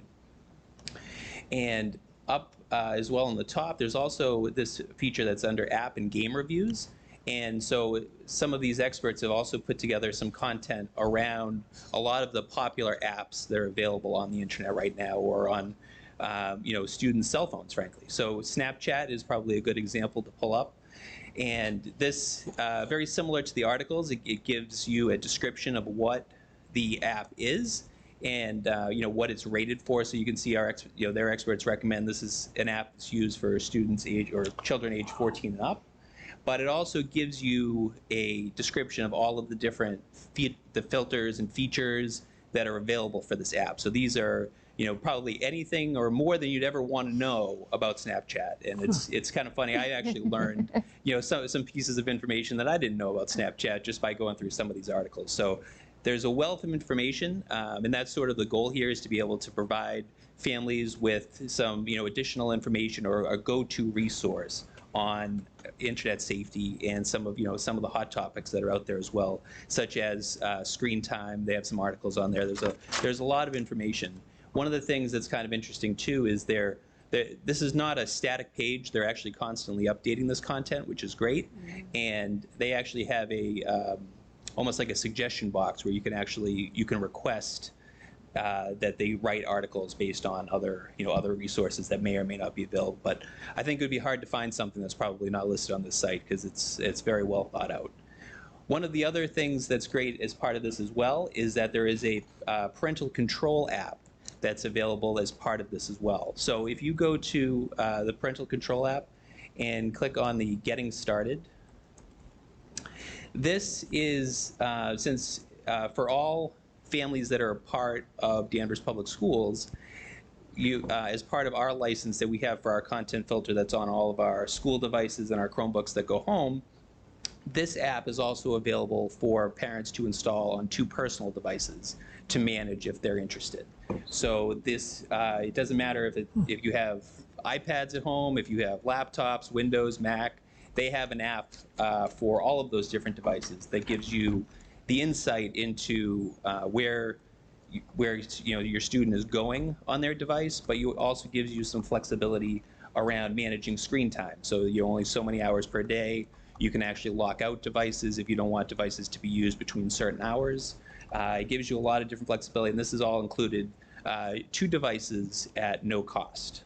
They do give you the option, like of course, like any company, if you wish to upgrade and add more devices, they'll never stop you from doing that, but you do get 2 that's part of this. And one of the things that's nice, since this is connected to the software that we use to manage our district Chromebooks, parents also have the ability to connect to their student's Chromebook while it's at home. So if you're using the Custodio app to manage screen time or to manage the filtering at home, you can also connect to your student's Chromebook and be able to add that same screen management time and things like that while the device is at home, which is a nice feature. So if that's the device that they use, then you have the ability to do that with the Custodio app as well. And one of the other things that's coming, this is maybe a preview, but going into next school year, we're also going to be launching live webinars that'll be available for parents in the evenings with some of these online safety experts that are provided at LineWise. So we'll be able to set up webinars that are specifically for Danvers Public Schools parents. They'll be live. There'll probably be some type of online parent, online safety webinar, and then they'll have the ability to do a live Q&A after as well, so parents can actually engage the experts with some of the questions that they may have. So this is nice. This is great. This is part of the package that we have for our content filter, and they continue to keep building and adding these resources, which is great. So we're excited to launch that, and it's available now. We're also going to include it, as Mary said, in the superintendent's update, so that people can get the link directly in their email as well. But I'm happy to answer any questions if there are any. Gabe, let's start down there. I know I threw you off. No, it's all right. It's okay. I'm used to going in order. No, this is absolutely fantastic. So love seeing it in the superintendent newsletter and any other ways of getting the word out. I don't know if like a future thought is like a student-led DCAT safety channel for online or something. I'm just kind of thinking out loud because we talked about creating awareness around the website and all that stuff, but this is really excellent. I'm looking at it online now, so I love it. Take a longer look when I get home. Awesome. Yeah, no, this is a nice feature. I struggle with this as a parent, with screen time with my 2 kids, and I was actually just looking into apps to monitor screen time and things like that, so this couldn't be better timing, so thank you. I had a feeling, so that's why I went. I really appreciate it. Thank you. No, it's great. Yeah, it's great, and I love that we're providing this as a resource for parents. So the easier we can make to find it, the better. Put it right on our page, maybe a link to it right on the opening page, because this could be a real resource for people. Thank you. Thank you. No, thank you for pulling this together as a parent with kids who want to be on social media and they're not. Now I can say, well, according to Mr. Sullivan, you can't be on it.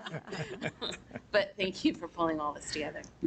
Yeah, thank you very much. And I love it too that you're going to have a time, like an opportunity for obviously they can read it, but you're going to can teach them too, like the parents, what to do. So I love that piece too. So thank you for coming. You've been here a lot lately. Yes. Can I ask a question? I know there's like computer ed classes in the middle school, just because a lot of these that you have on here is like 13 plus, 14 plus. Do they talk about online safety during those times as well? We do. There's a lot of time actually dedicated as part of the media block, particularly at the elementary level. Mhm. But we do try to integrate it at the curriculum at all levels. Great. Yes. Thank you. Great, okay. Thank you. Good. Thank you, everybody. All right, moving right along, we are going to do a quick presentation. We're moving on to highlighting the accomplishments from the school improvement plan. And we decided to do this by level because at the elementary level, all the schools have the same goals. So you see there's the one difference between all the plans is the sense of belonging team and the work that they did at their schools. So if you want to look into their individual plans, you can find that. All the plans at all levels, this was our focus of our work, of sense of belonging and really feeling like the student is seen, valued, affirmed, and connected to the school and the district. And some of the indicators that we used in our plans were to look at their engagement in school and school-based activities. So you'll see in the plans that people were looking at that vocal data, which brought that out. Pro-social interactions between students, adults, and families. Motivation to learn, that's also the vocal data that will play that out. Positive relationships, and then attendance at schools. So at the elementary level, their goal was to foster that sense of belonging in the learning environments, and the vocal data is not available. The kids just actually took it at the end of their either their math MCAS or their science MCAS. They took the survey, and those results come out with the data that comes out in the fall. So we'll be able to come back to you on our October student achievement presentation and tell you more about that. But here's some other of the accomplishments that came out of that, of the work that they did. I think I'm going to highlight the one, there's the sense of belonging team at each elementary school. So we had a dedicated group of teachers at each elementary school that worked with the principal and the social workers to really implement different activities to create that sense of belonging for both students and staff. So that was a really great, lot of impact. You knew a lot about our culturally responsive read alouds because we had a lot of community learning sessions about that, and we implemented the ADL. We did those read alouds and the ADL curriculum integrated together.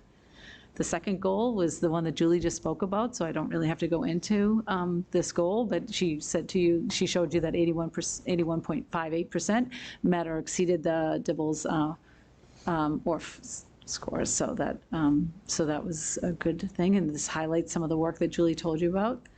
And then finally, goal 3, we had a ST Math program, and I think, I don't know if any of you walked through, I think Josh and Gabe, we went through some elementary schools, and every time we go into a classroom, it seemed like everybody was doing ST Math, and I know a lot of my visits, we did that. I mean, this was an amazing program. I think one of the best investments we made this year was to have ST Math champions in each of the elementary schools, and those teachers really pushed and the goals. Gigi made lots of visits to elementary schools. The kids were 100% focused on that goal. I really have to thank Allison Day for all the hard work she put into this program, and really, I think we're going to see that play out at the elementary level in their MCAS scores. Can I interrupt for 1 Yes, second? please do. So we started having this today, our end of the year ST Math data meetings, and our trainer from ST Math, who works with districts across the state of Massachusetts, shared that we are the only district in the state of Massachusetts where all of our elementary schools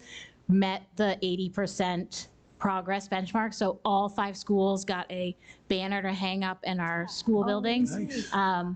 And so we're very proud of the ST Math champions and the kids and the progress that blew the 80% out of the water. So. I know, look at this, 97.2% of meeting. And they're towards the excited too, the kids. They are. I think any of you at home they'll speak about ST Math at home. So it's really, I'm just so proud of Julie and Allison and all the teachers in doing this work. All right, next level is middle school, Holton Richmond. So I'm going to have Ellen Fear come up, and she's going to give you some more detail around that. But the first goal is around using that pair data for that peer survey to talk about SEL goals. Good evening. So our first goal, our SEL goal, was looking at the percent positive change that students self-reported on the peer survey. And we had hoped that our students would show our current 7th and 8th grade students. We were comparing how they self-reported this spring on the pair to how they reported last year on the pair. So we were hoping to see a greater percentage of change from the beginning of the year this year than they reported last year. Unfortunately, we did not meet that target. Each class's percentage of positive change was the same, or in some cases it decreased from last year in the different areas where we were measuring. So I've been thinking a lot about what that could be, and that's something we're going to dig into some more. But one hypothesis I guess I have is thinking about the nature of the questions. Students are asked to compare, they're given lots of questions and saying, compared to the beginning of the year, do you feel, that you have better relationships with your peers? Compared to the beginning of the year, do you feel that you have a better time in school? Hypothetically, things like that. And I guess I was thinking, last spring they were comparing to last fall, where all of our COVID protocols were still in place, social distancing, masking was still in place. So I would imagine that come last spring, when they looked back on the fall, they were feeling really positive. So perhaps that's why we didn't have the targets, or didn't meet the targets we were hoping for. They also took this survey right after MCAS. So again, lesson learned, not the best time to ask kids how they're feeling about school. So unfortunately, we did not meet this goal, but we did still have positive. Over 50% of our students did report a positive change from the beginning of the year in many, many areas that the survey measured. So even though we have lots of kids reporting positive growth in their attitudes about school and about peers and relationships, it wasn't really meeting that target that we had sought. With our second goal, we were looking at learning partnerships, drawing on the research of Zaretta Hammond in trying to implement culturally responsive teaching practices. And so this was really measured through the professional practice goals that teachers wrote as part of the evaluation process. So just anecdotally, I have some data and some outcomes reported from teachers in their professional practice goals. So they implemented practices like a practice that we studied in professional development called rapport tracking, where you identify a particular student or a few students who you want to collect data on, kind of try and objectively evaluate your interactions with that student. Are they primarily positive? Are they negative? Are they neutral? And you sort of track that data over time. And then after reflecting on that data, you kind of apply it to make sure that you're really developing a stronger relationship with the student. So this is an example of a practice that teachers implemented. Another is the really concrete practice of giving mastery-based feedback to students from formative assessments. These are all things that you really take the idea is that you take the learning partnership that you develop with students and apply it to have greater academic outcomes. And so we did professional development in this area, and then again, through teachers' professional practice goals, we saw that multiple teachers across the building implemented these strategies as part of their practice this year. And then finally, our third goal was to implement the new SEL curriculum, the Restore 360 Building Belonging curriculum. We had 100% participation in this across the school, all teachers, all paraprofessionals, once per cycle. teacher or staff facilitated these circles with with the same group of students every cycle. We had some teachers who participated in training with Morningside Center last summer. We have another cohort coming through this summer to get their first round of training. We also have the folks who were trained last summer are getting some additional training this June in what's called Tier 2 circles. And finally, something that was an opportunity that was available to us after we wrote our school improvement plan goals last summer was the Department of Education created these sense of belonging network opportunities that were facilitated by Learn Launch. So we took part in this sense of belonging network. So that's work that really tied into this goal of culturally responsive practices and developing students' deep connections with school. And so a small team of us participated in this network. And so as part of our year-end activities through the network, Christine Purcell, our 6th grade guidance counselor in the classroom, is doing some data gathering with students. And so she just asked students, what are some of the things that give you a sense of belonging at Holton Richmond? And so if you can go to the next slide. A lot of students reported that Project Hawk or Circle Time was a time when they felt connected to school, that they felt seen, valued, affirmed, and connected to Holton Richmond. This was just in the last few days that we've collected this data. So this was really exciting to hear students identify that this is a time when they feel that Holton Richmond is a place where they belong. Thank you. Thanks. Thank you. Do you want to do questions after Sure. each, Do you want to do it while like she's each up here? one? Yeah. Yeah. No, Ellen, thank you. I think this is all like great.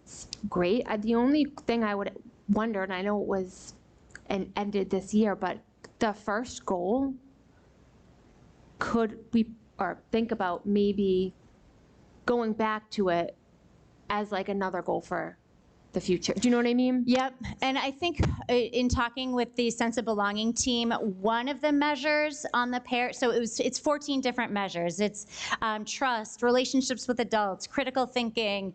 It's a whole range, and I think there's the one measure that's school bonding, and that's the one that really ties to all the sense of belonging work. So one idea we had is to still stick with the pair data for next year, still use that as a goal, but really focus on that school bonding measure to see if that sense of belonging work is really drill down on that and see if we can make every student really feel like that sense of ownership in their learning and in their school community. Okay, thank you. Sure, thank you. Alice. I'm not surprised, to be honest with you. I'm very much looking forward to the new leadership at the middle school to see what can happen with the culture within the school. I do think there's just a sense that there's change needed. So I'm sitting here thinking, all right, now we have data to prove it, right? Because I feel like everything is hearsay. So I'm looking forward to the incoming leadership team. So thank you for presenting. Sure. Appreciate it. Thank you. Yeah, I wouldn't get, I think you get some information from that pair test, but honestly, if MCAS is a snapshot in time, boy, is this a snapshot in time, depending on how the kid's feeling on a given day. And honestly, not many adults have the self-awareness it would take to answer those questions. So yeah, I think you focus on it, you keep working on it, and use the results for what they tell you. But I wouldn't worry too much about the actual number. Let's put it that way. Yeah, no, thank you for it. And I mean, nothing more to add, but I am looking forward to next year but also to see what we're going to do with some of this data, right? If we do get some of the snapshots of data, like what do we do? So that would be what I'd be looking forward to it. So thank you. No comment. Okay.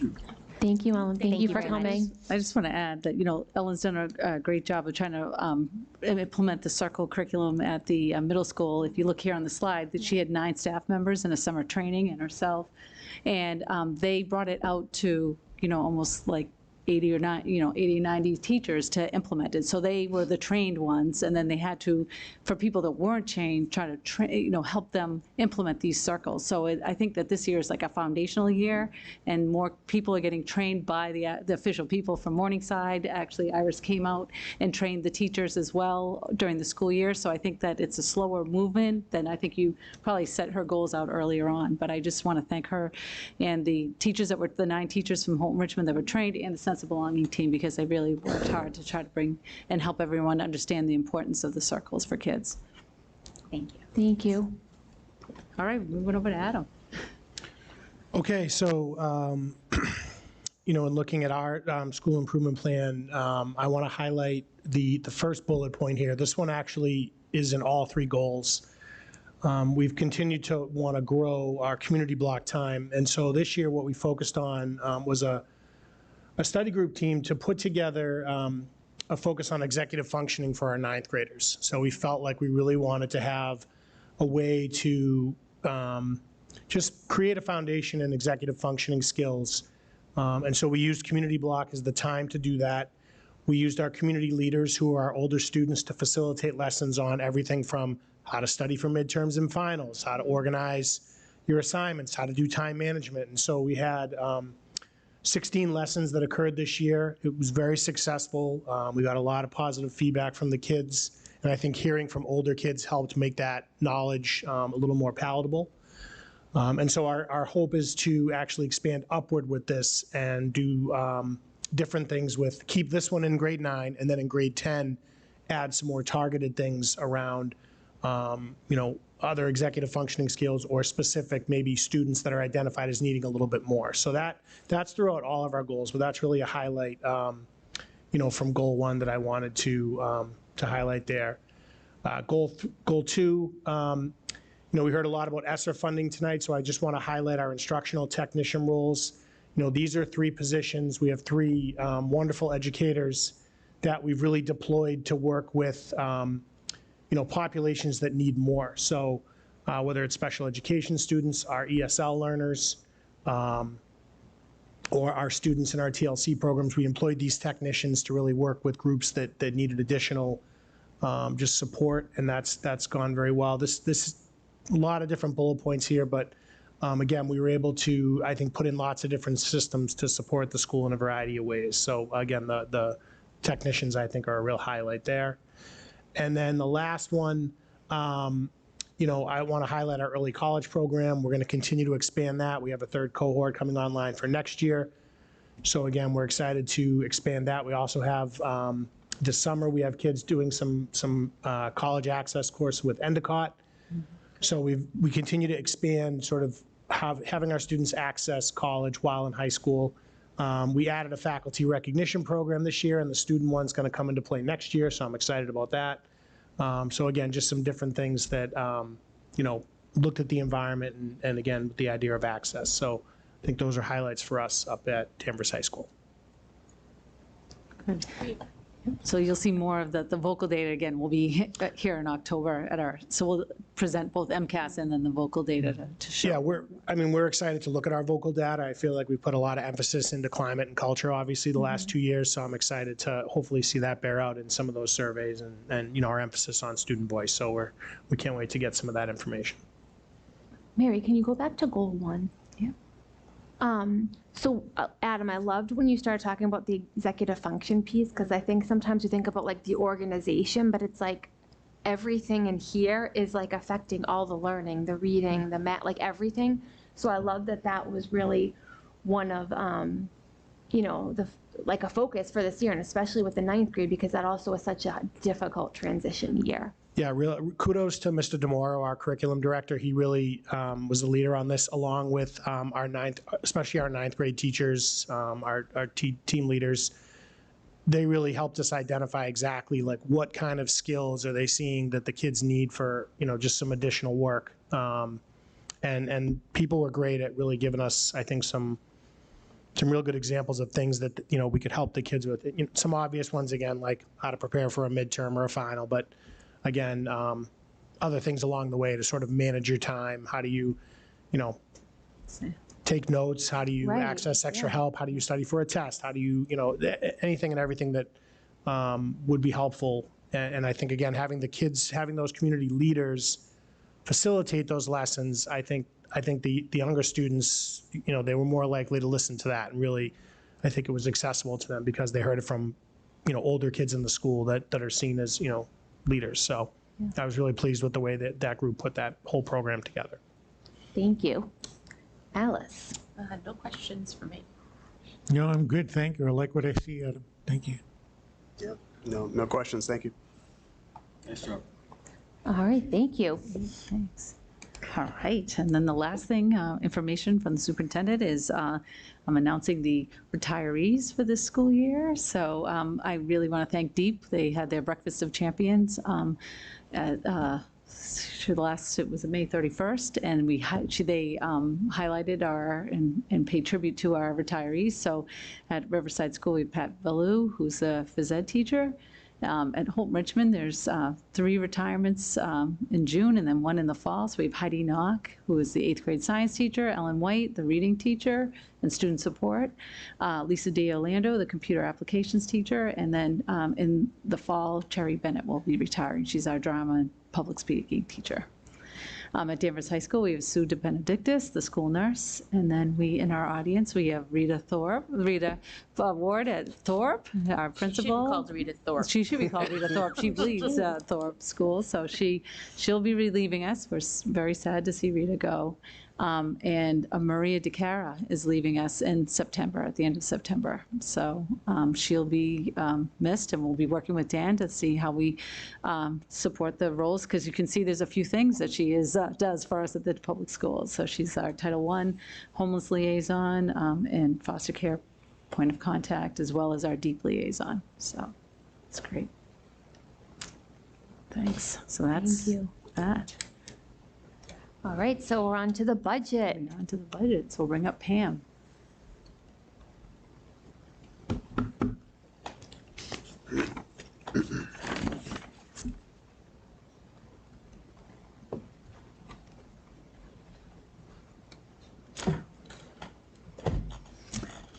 So I prepared and shared with you our May monthly budget report, which reflects some of the changes since we met last month. As you're aware, town meeting did approve the warrant articles to give the schools some support with the increases that we were facing, challenges we were facing with special ed and transportation, as we've mentioned several times. And the state money that was the extraordinary relief of circuit breaker, $326,000, also did arrive in May. So those influxes are reflected in the budget report that I've provided to you. For a long time, we've been looking at a kind of a deep hole and trying to figure out exactly how it was going to be filled. We have more of an answer to that question now, so that we are looking at for a little while, we've talked about circuit breaker, we've talked about ESSER, various things this evening. We were going to have to shift some of the salaries to ESSER this year in order to fill that hole. We were able to, with this extra relief, shift some of the positions back to the operating budget where they really did belong. And that will preserve some of our ESSER funding that we were counting on for FY24 to be available to us next year for things like the social emotional program, the what's that? Cartwheel program that Mary referenced earlier.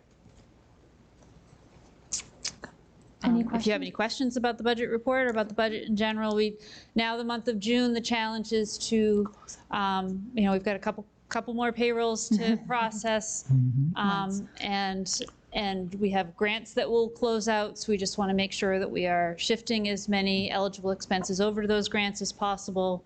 It's sort of the challenge in June is landing the plane to make sure that we finish strong and also take full advantage of the resources that we have available to us. So the next couple weeks will be busy as we reconcile and balance all those different ins and outs to make sure that we don't leave anything on the table that we shouldn't.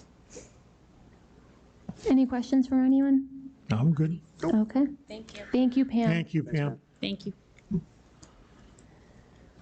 Right, new business. New business. So we do have listed the school committee meeting calendar for next year. So the first meeting would take place, obviously, in, sorry, as my computer goes up, in August. August 21st. Sorry. Thank you. Yeah. I'm gonna throw something wild out for the school committee. I know we usually meet at 7. Would people be opposed at 6:30? Just to get it a little bit earlier, and then when we have speakers too and presenters? That's fine with me. Okay. Yeah, no objection there. Gabe, does that work for you? Okay, awesome. All right. Does that work for you? Yes, that's Okay. great. Yeah. A little earlier might, I feel like it makes a little bit, everyone's life a little bit Yes, no, easier. that's great, yes. We often stay through, so. Yeah. And then, like we'll just do the executive session earlier if we have to, like we did today. Okay. All right, and then the next thing we just have to do is the subcommittee and liaisons. I know this is mostly filled out, so we have, like, the budget is all of us. The superintendent's evaluation, all of us. Policy, and just for everyone to know, this changes every year, so I don't know if, like, the community knows that. So policy would be Alice and Gabe. Contract negotiations are Josh and Eric, which we know that they're gonna be coming up. It'll be teachers, food service, and Teacher aides and teacher aides. administrative assistants. We have Administrative four contracts up this coming school year. Okay. Then curriculum equity, myself and Alice. As far as liaisons, we do need someone for Danvers Cares. That's once a month at 9 a.m. Is it like the first month? It's the first Monday of every month, yep. I don't know if that's like doable or if we can't. I don't know if it makes sense for each of us to like rotate once a month. It is in person now. It's not via Zoom. That's the only thing. Yeah. So I don't know. Like Monday, 9 a.m. We can talk about rotation. Yeah. Okay. So can we put like all and just rotate? Yeah. Yeah. Okay. Let's do that. Okay.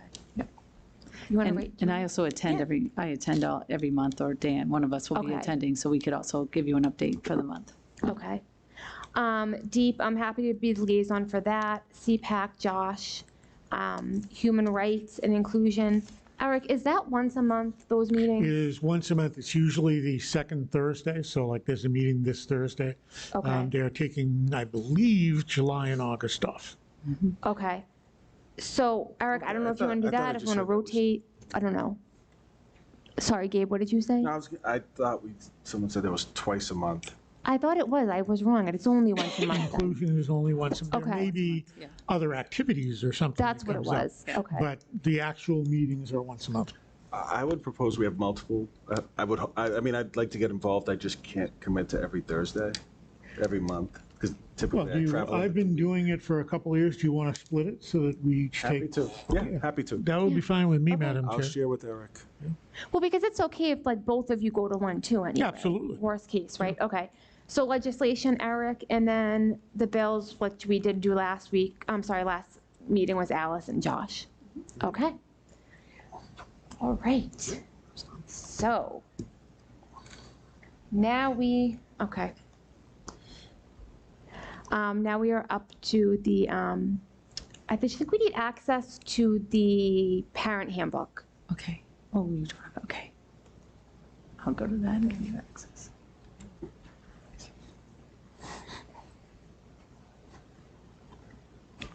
Sorry. My computer's.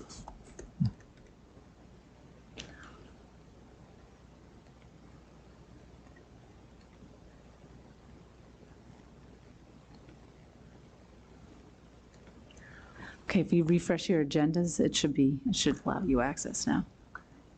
Thank you. So, the interim superintendent recommends approval of the proposed 23-24 K-12 student parent handbooks for a first reading.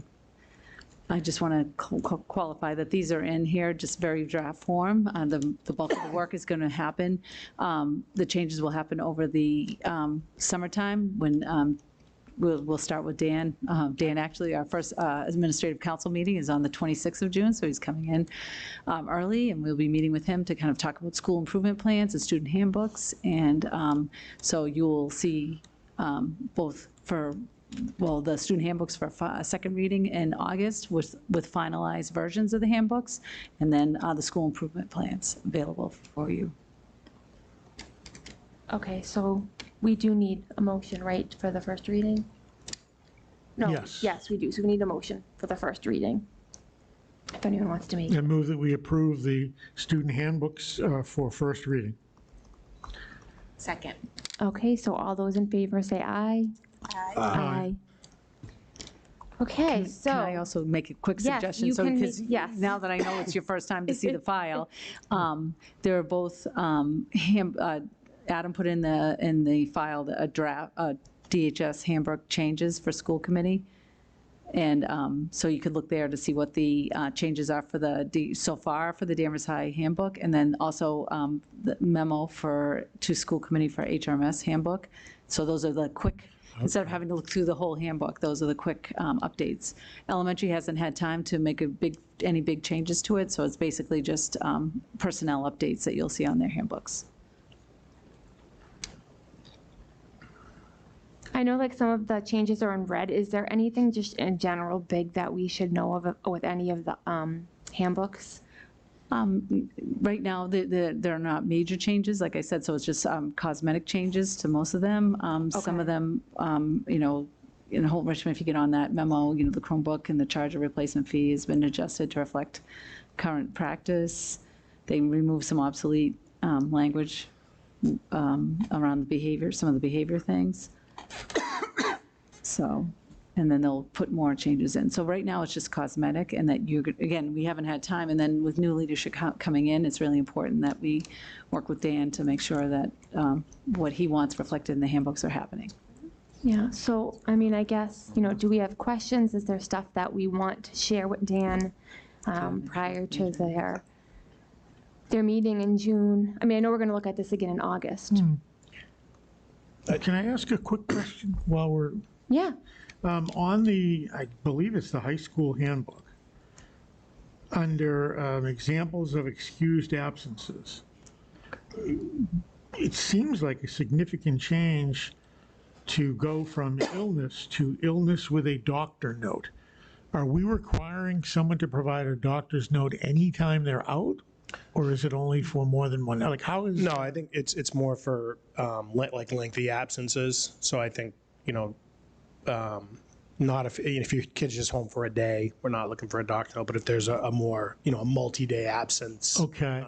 And, really, I think what we're trying to do is make sure that we're getting timely information and documented information beyond just like a phone call. And this really gets into with high school, eligibility for activities, credit, things like that. So we're looking for when there is that information that it be provided. I get where you're going. I think you'll make your own life easier for your staff if that is clarified to say an absence of more than one day, whatever Sure. it is. Yep. Because some parent's going to say to you, well, it doesn't say how many days. Right. And the other question is, how available doctors will be to give notes. So it ought to be to me, it ought to be for something that's a multi-day absence. Right. But for your own sake, I think you need to clarify that. Just my opinion. Adam, remind me, do we have after X amount of unexcused absences, it results in a failure? We do not. Okay, so so it's really not gonna hurt the child if they're, remember how years ago it used to be X amount of days? Yeah, a you lot of automatically schools still fail. have those numeric policies in place where, like an attendance fail or some kind of Yeah. status. We don't have that. I think as I think Mary said, this is first draft, but I think what we're trying to do is make sure that if there's specific reasons why somebody's out, that's documented and put in place. I think, some kind of a delineation of days would be helpful there. And just, making sure that we're getting even the daily communication. Right now we differentiate between if a student's absent or absent called out.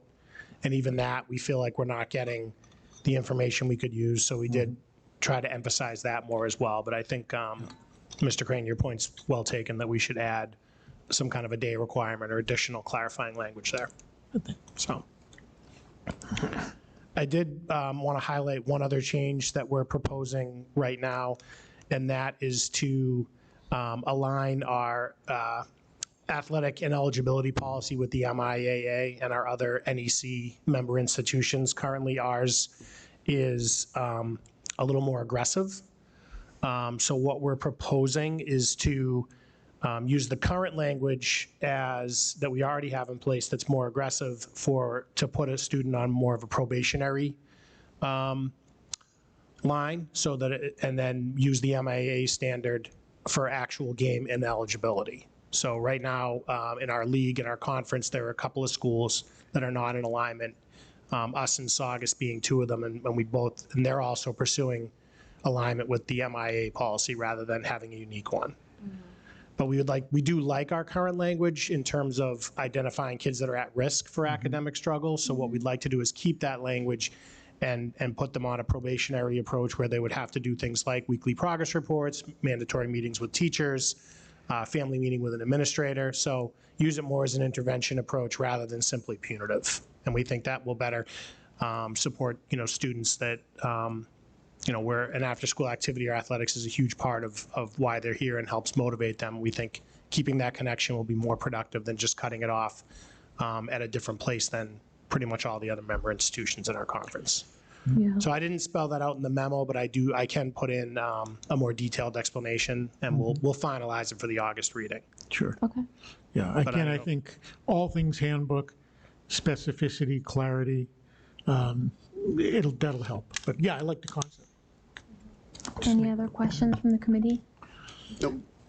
Okay. I just want to say that we will get you the handbooks with time so that you can read through them and be ready, prepared. We won't give you like a day or just a few minutes right now notice, so be sure.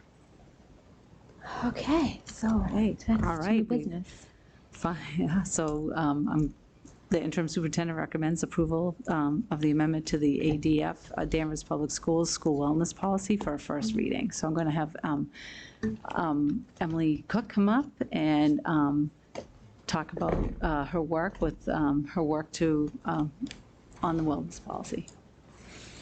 Okay, so I do need a motion. Oh, sorry. For the first reading. We do, I think, So do we need to yeah, I'll amend? move to approve the wellness policy for first reading. Okay. So we need a second? Second. Okay, all those in favor say aye. Aye. Aye. No, you want discussion before you vote, Madam Chair? Sorry, I'm sorry. Thank you. Thank you, Mr. Crane. That's good. Okay, sorry. Thank you, Emily, for coming. Yes. So my name is Emily Cook. I'm the school food service director. I started during COVID, so I've kind of slid under the radar, but I'm not so sure anymore I'll be able to. So the wellness policy is a requirement for all districts that participate in the National School Lunch Program. So we are also required to review it and update it at least every 3 years.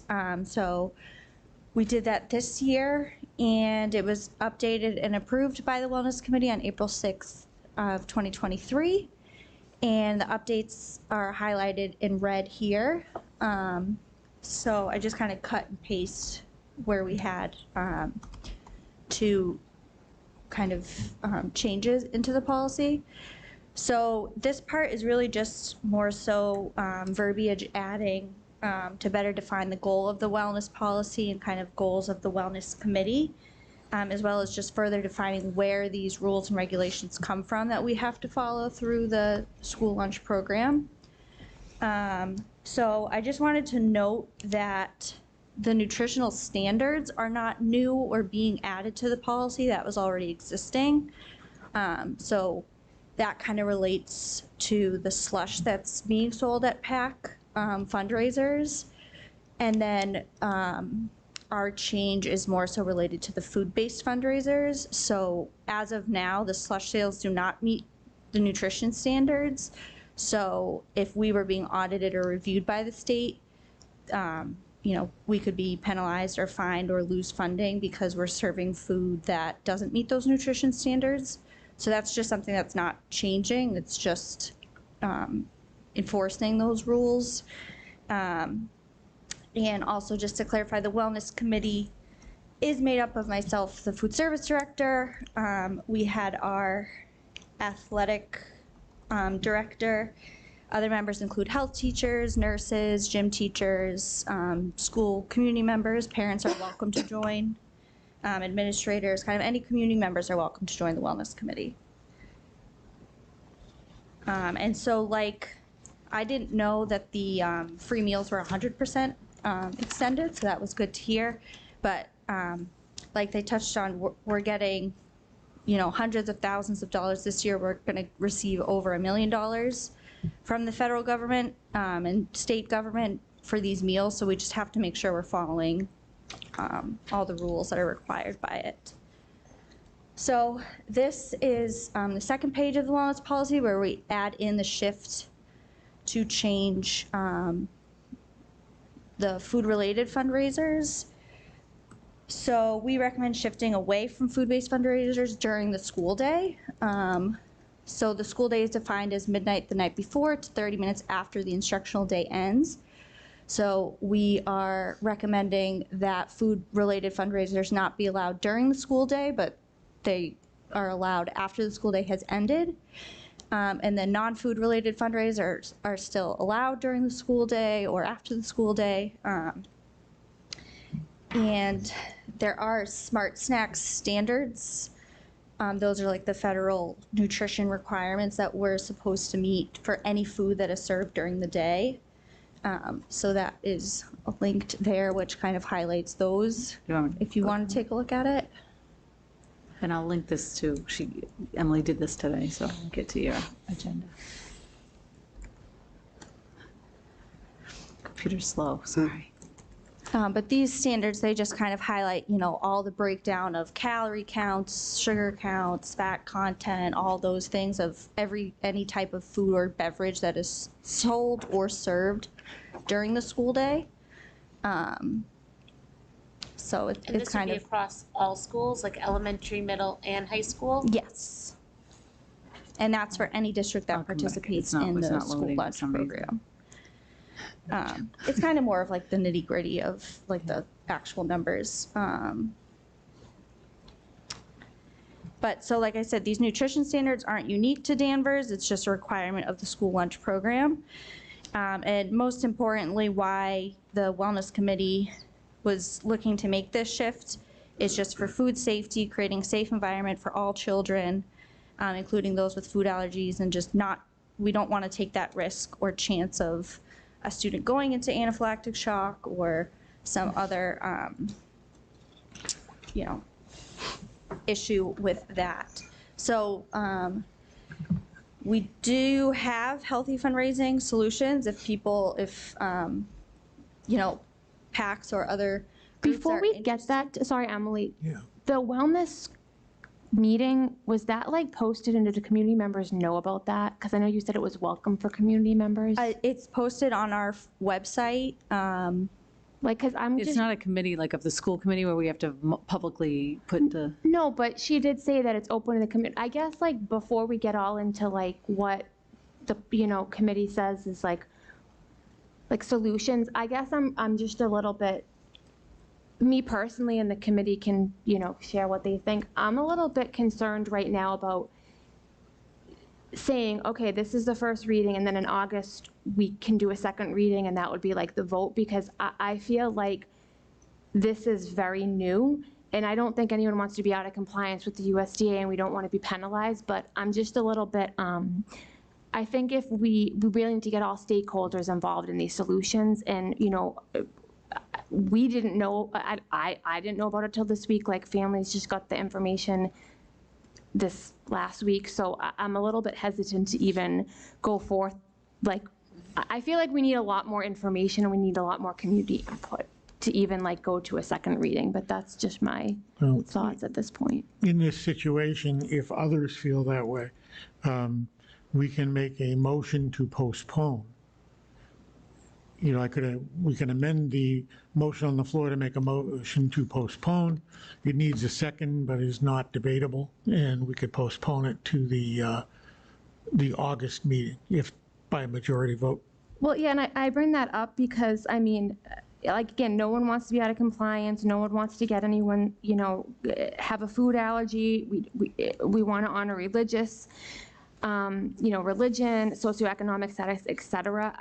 This is just a big change. And then my other concern is, so if $4,000 roughly each school makes for cultural enrichment, do we have, you know, the $30,000 extra dollars every year to put in for these cultural enrichment opportunities for kids? Like, I don't know. I know that's not, you can't answer that, but like. I know, there's other, yeah. You know, thinking We could about work with the that. PACs to try to figure out other fundraising. Well, I think there's solutions. Yeah, there are Yeah. solutions, yes, So for sure. we have to, yeah, I don't know if people are up for, you know, So we have to holding. make a motion to table, is that what you just said? It's postponed. Yeah, postpone. To a date certain. So did I make the motion to? Well, yeah, you gave, we Right, could make the motion, so you so- didn't make it. All right, so I'll withdraw my motion. Okay, thank you. Now, someone else can make the same motion. Based on what you're saying, I would make a motion to postpone the first reading of this proposed wellness policy until our August meeting. As the first reading. Yes. Okay, and then our new superintendent would also be available at that. And since it's a big change, he would also be here for that, which I think is good. I'm sorry. He was at the policy meeting that we discussed this at. Yeah. Okay. So the motion requires a second. Second. Okay. Can the rest of us ask questions before we? Yeah. Oh, yeah, sorry. go Yeah, sorry. We can hold the motion. We can hold it. Yeah. No, I mean, I just want some clarification because it seems like specifically Rebecca came up and said she spoke to USDA and DESE, and there are no rules. So I'm just trying to get to the truth of it. I'm not saying no one's trying to mislead anyone, but like, what are the consequences of not complying? Is there a rule? Would we have any danger of losing free lunch? Right. So the rule is that there's no restriction on having food-based fundraisers, but those food-based fundraisers still have to meet our nutrition standards that are given by the USDA. So it's kind of twofold, and it's kind of turned into like two different beasts, where the slush does not meet nutrition standards. I believe Thorpe sells ice cream, and I want to say maybe Riverside sells ice cream as well. And I believe they do get that through that Smart Snack approved list. So if, this didn't go through, they're still good because they're selling food that meets those nutrition standards. But the issue really lies, the slush doesn't meet those nutrition standards. So even if it gets postponed or whatever else, we at least need to make that shift so that we're serving food that meets the nutrition standards, because that's where we could get penalized in the food service department. And I think too, like if Highlands doesn't do it at all, I think there also has to be consistency across the district thinking. And then two, I'm just thinking out loud, like if one school does something, I'm just throwing out the number, like 10 times a year, but someone else does it 3 times, like there's got to be some sort of, I think, more consistency with that. I mean, I don't know if like, it could be hearsay, but I hear that like some schools do something every week, but then someone else does it 3 times a year. So that, I think that's like a big piece too. Yeah, and that was one thing too, is how we already have one school that already has that policy of they just don't allow outside food because of previous experiences with students having allergic reactions. So we do have that process already in place. I don't know how the other fundraisers that Highlands PAC does to make up that money that they're missing from the ice cream or slush sales. But ultimately, like I was saying, it's just the slush doesn't meet those nutrition standards. So at least like we need to get that on board. Can I ask a meet question? those So like my standards. son goes to the middle school and he can buy like fruit gummies. Mhm. So the fruit gummies meet the nutrition standards, but slush does not. Yes. So what is it about the slush that is not meeting it? Is it, because if you look at the nutrition, like it's just sugar and water. Yes. So is it the calories? Is it the sugar? What is so it? I would say between like the gummies and the slush, it's all of the snacks, and the same with when people bring up Fruit Loops or these other, sugary cereals. Everything we purchase and serve has to meet nutrition standards. So, it can only have X amount of sugar in it. So they're already reduced sugar cereals or gummies or snacks. All the chips are baked chips. So it's not the same stuff people are buying in the grocery store. It is, specific K through 12 school compliant. I would say with slush, it really is just sugar and water versus gummies. They might have 100% fruit juice in it. No, I'm just trying to understand. Yeah. So it's kind of that. How it's falling out of the. Because I think with the slush, since it's really just like the syrup or whatever. Okay. I mean, there's other like frozen, popsicle treats that, like I said, are made with 100% fruit juice that could be served, or with, the ice cream that's sold. It's reduced fat, low calorie, those kinds of things. So that's, and those are the standards that are set by the USDA. Could the policy subcommittee be added to this wellness committee? Do you know what I'm saying? Because it's a policy change. Well, we met and talked about it. Right. And then I know David and I met, we talked about it, we heard the presentation and the concerns, and I will say it made sense to me at that point. Yeah, I mean, I took it as it was a hard line and it was a risk to free lunch. I mean, I think there's a dialogue to be had. Yeah. I mean, and it sounds like no matter what, anyway, it's not really an opinion thing. Slush just does not comply. Yeah. And, I'm not trying to take the fun out of anything, but that's the conversation that has to be had and has to be clear. But then it's, okay, what can be done? Yeah, or what is an acceptable alternative that could still allow them to raise money, because that's what we're trying to do. Right. The biggest like controversy here is related to the food-based fundraisers. So, whether it's a compromise of how many are allowed a year, or like Robin was saying, like some schools sell it every single week, some are once a month, those kinds of things. So that's definitely a conversation. And in food services too, we really try, especially while school meals are free, to work with the PACs for end of year parties, field days, so that we can claim the meals through our program. So, those are free of charge to the students and the PACs. We also, for Highlands Field Day this year, we purchased the frozen fruit treats that they had, because those technically count as a fruit for us because it's 100% fruit juice. So there's ways too that we can support those. Aren't some frozen fruits like a slush?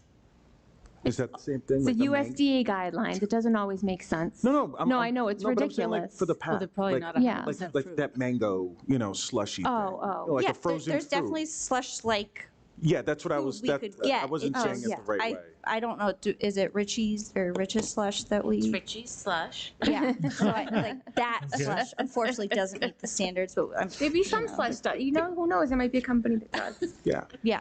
Okay. Or they can be pre-purchased. But I mean, I think the long of the short is there's a dialogue that can be had, and maybe some of the parents who spoke can participate in it, because when like a parent comes up and says they spoke to DESE and USDA and they got different, I mean, I think everyone should just come together. I'd and- like to and get have like that a conversation. formal meeting. Yeah. Right, so it's food services, it's either all the PAC presidents or a representative of them, someone from the wellness committee, policy, et cetera, and have that kind of dialogue. I don't think it hurts us to do that. And I think doing it right, and again, I think maybe part of it's communication. I certainly don't fault you for what you're trying to do here.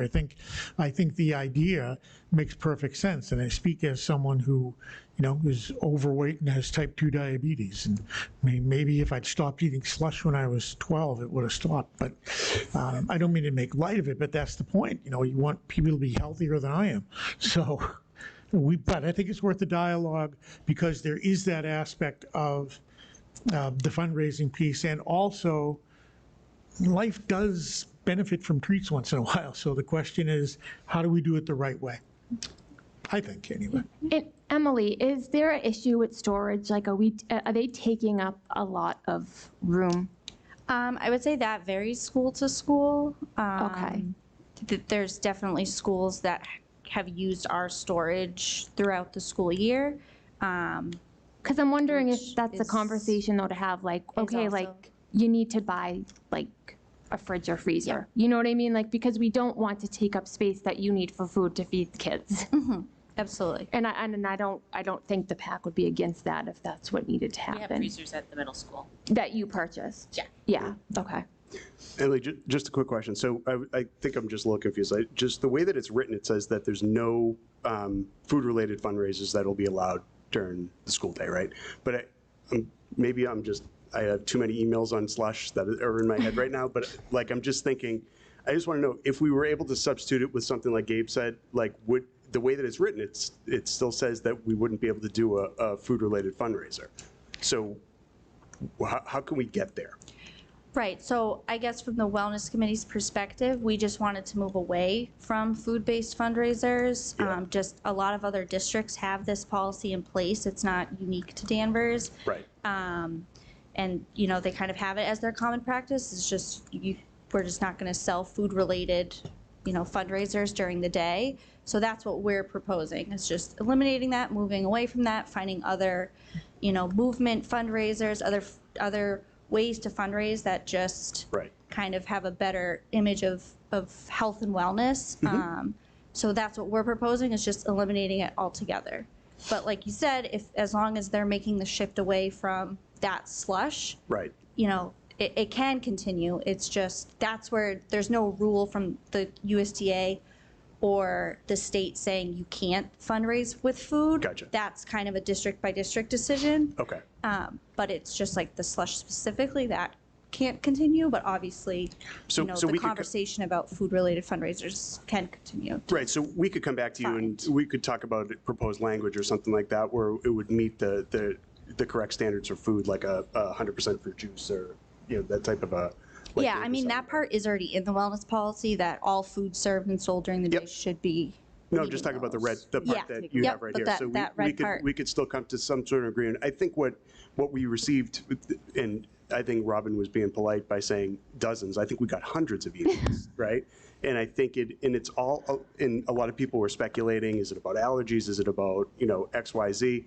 And at the end of the day, I think a lot of people are just worried that we're going to take something fun away from the kids is what it's about, right? And then we heard from the parents that came up and from the PAC, and they said, well, yes, it's that, but there's also 4K that we're going to lose, and there's funding, right? So I think if we could all kind of work together to make this happen, I think we can come to some sort of agreement. Yeah, and like I said too, like, I'm not trying to be the big bad fun sucker, and No, we probably feel, so we don't mean to attack you. No, but and I'm all for, even if there's one day a month that we want to pick that is a special, treat day, that we can purchase and have it meet the standards, and like I said, be part of our reimbursable meal where it's not even a cost to pack and they can do something else. Right. We want to help. Okay. Can I ask one last question? Is there a deadline? Like, my biggest thing is about being compliant with like food and not putting any risk to free lunch. Is there a deadline for any of this to be done? I mean, I would say the change to slush, I would like to be effective for the start of next school year, just since that's more of just the compliance piece. Like I said, with the food-based fundraisers, that's just more our recommendation, so that doesn't really have a deadline. That's just, can continue a conversation. But there's that part isn't breaking any rules, just the slush nutrition is what's breaking the rules. Good.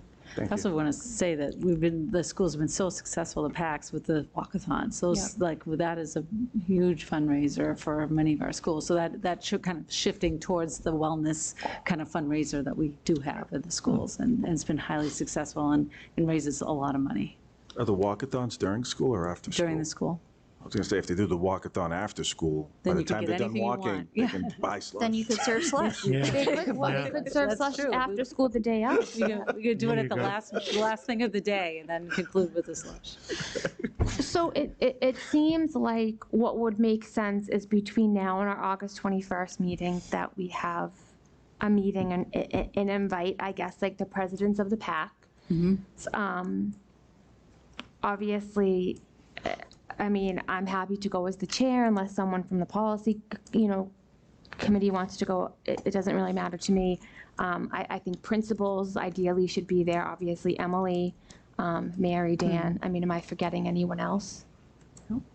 Yeah, maybe an elementary school principal or somebody. Yeah, like a principal, yeah, and someone, maybe the middle school, I Middle mean, if school, yeah. middle school's, like a principal or assistant, yeah.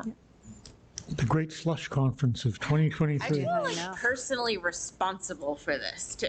I didn't even know you scooped slush until you told me, Alice, so. No, it was happening at other schools, many schools, not just Smith or Holton Richmond, it happened to other schools. No, but I mean, I think I'll also say, there's something else here. It's deeper, which has nothing to do with food. It's the notion of chipping away at things that make it fun at school. And I think that's a completely separate, I think this was like the straw that broke the camel's back for a lot of these parents. So that's a completely different topic. So I don't think all the energy is about this. There's something else that it warrants another conversation. Okay. Thanks. Just using I think quotes. you're right about that. Yeah, parents' quotes. I saw that in 50 emails. Yeah. All right, so you have a motion on the floor made and seconded to postpone the vote for first reading until the August meeting.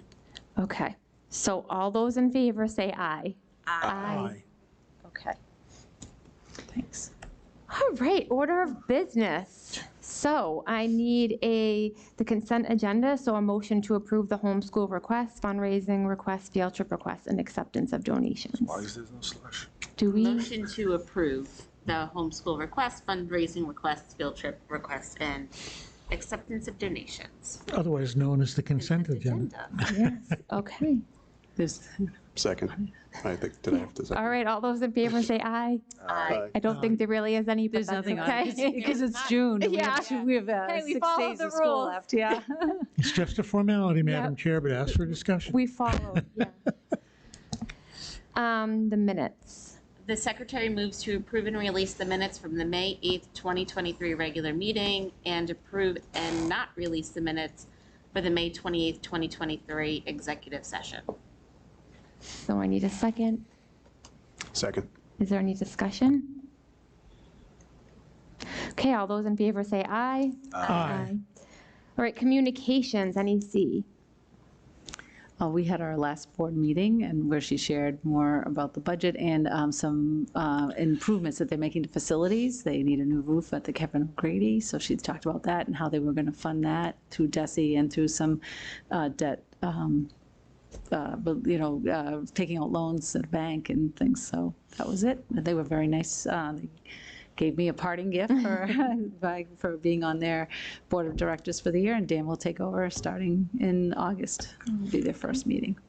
All right, thank you. We had a legislation update, subcommittee liaison updates. I know there's nothing from curriculum and equity.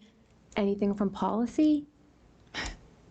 That was it, I think. We talked about facilities Yeah, rental. that was the facilities. I don't know if we've resolved that, but I think in principle, we'd like to start a pilot with renting out some gyms. I mean, there's some great revenue opportunities that we're missing out on that other towns are taking advantage of. So we're thinking of working with the basketball program, looking at how we could leverage this auditorium as well for like recitals and things of that sort. So still ongoing, nothing resolved. Oh, and Adam has an update. So I'll be sending to you I guess to the policy subcommittee, a draft of a full building usage policy with procedures and a proposed fee schedule. We're just going to run it by town hall hopefully this week, just to get their eyes on it, and then I'll be able to send that to policy subcommittee for approval. And I based it largely on the Beverly Public Schools approach, and we looked at some other fee schedules as well, so you'll get that. It's pretty much done, so we should have that in place for, I think, the start of the school year. I know it's a little bit later than we had hoped, but it keeps proving to be a bigger endeavor than I think we were anticipating, but we do have a full policy ready for review and protocols and a fee schedule. Adam, you welcomed anyone to rent out the space way back when, getting your wish. Yep. Possibly. So I think we're just about there. Maybe we can get PAC volunteers to observe or monitor. The rented out space. Yeah. We need eyes. Is there anything else from policy, or was that it? We did have a sort of a generalized discussion about, piloting programs to look at class sizes and school calendar in terms of how we approach major holidays, that sort of thing. So, but basically general discussions, nothing that needs a vote. Okay, so it'll be something that'll probably be ongoing this current year. Yes. Okay. Deep? Yep, a couple quick updates from Deep. Deep held its Breakfast of Champions on Wednesday, May 30th at Danvers High School. We honored the retirees from the school department and Deep sponsors. Deep also honored the following people this year's Deep champions: Maria DeCara, Rita Ward, and Mary Wormers. So keep an eye out for the Deep quarterly newsletter that'll be coming out later this week via email. Some great information in the newsletter regarding upcoming events and flyers from the Deep sponsors. And the final Deep meeting of the school year will be this Wednesday, June 14th at 8 a.m. at the Thorpe Elementary School in the Learning Commons, and all are welcome to attend. All right, thank you. Danvers Cares?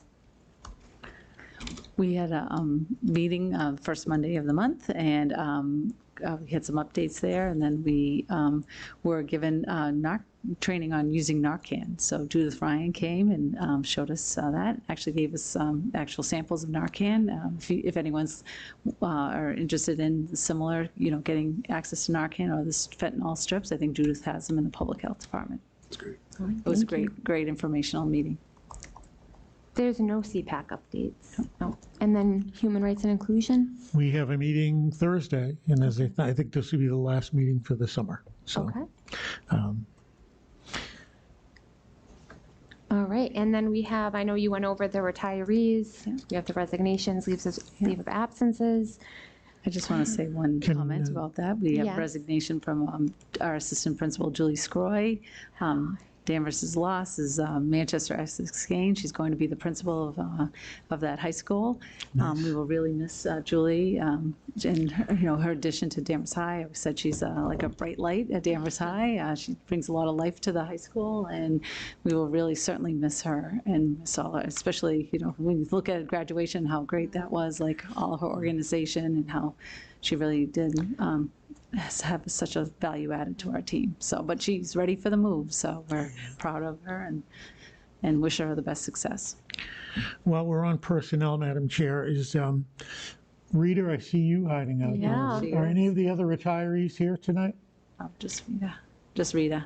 No, just Rita. Well, first of all, we thank all of the retirees who have given such a long service time to Danvers, and you can retire knowing that you had an impact on many young lives. There are students out there for whom you were their favorite, and you made a difference, and when they go on about their careers, in their life, you're going to know, and you should know, that you had an influence on students you may not even know about. And Rita, since you are here, thank you very much for so many years of service at the Thorpe School. You really did so much for the young people, and we could always tell on school committee just how much you cared about what you were doing, so we appreciate it very much. Thank you for indulging. Thank you. Oh, yeah. Thank you. Do you have any appointments either? Are we allowed to share any news? Oh, yes, we do have a new appointment. I don't know if it's on this memo, actually. No, it wasn't, so because it's, and it was new. Yes, it's actually not quite official because tomorrow's a contract signing, but I think Okay, sorry. Okay. Okay. We will have updates soon about the assistant principal at Holton Richmond. Okay. All right. So we need a motion to adjourn. Motion to adjourn. Second. All right, all those in favor say aye. Aye. So motion to adjourn at 9:23. Thank you. Thank you for the long one.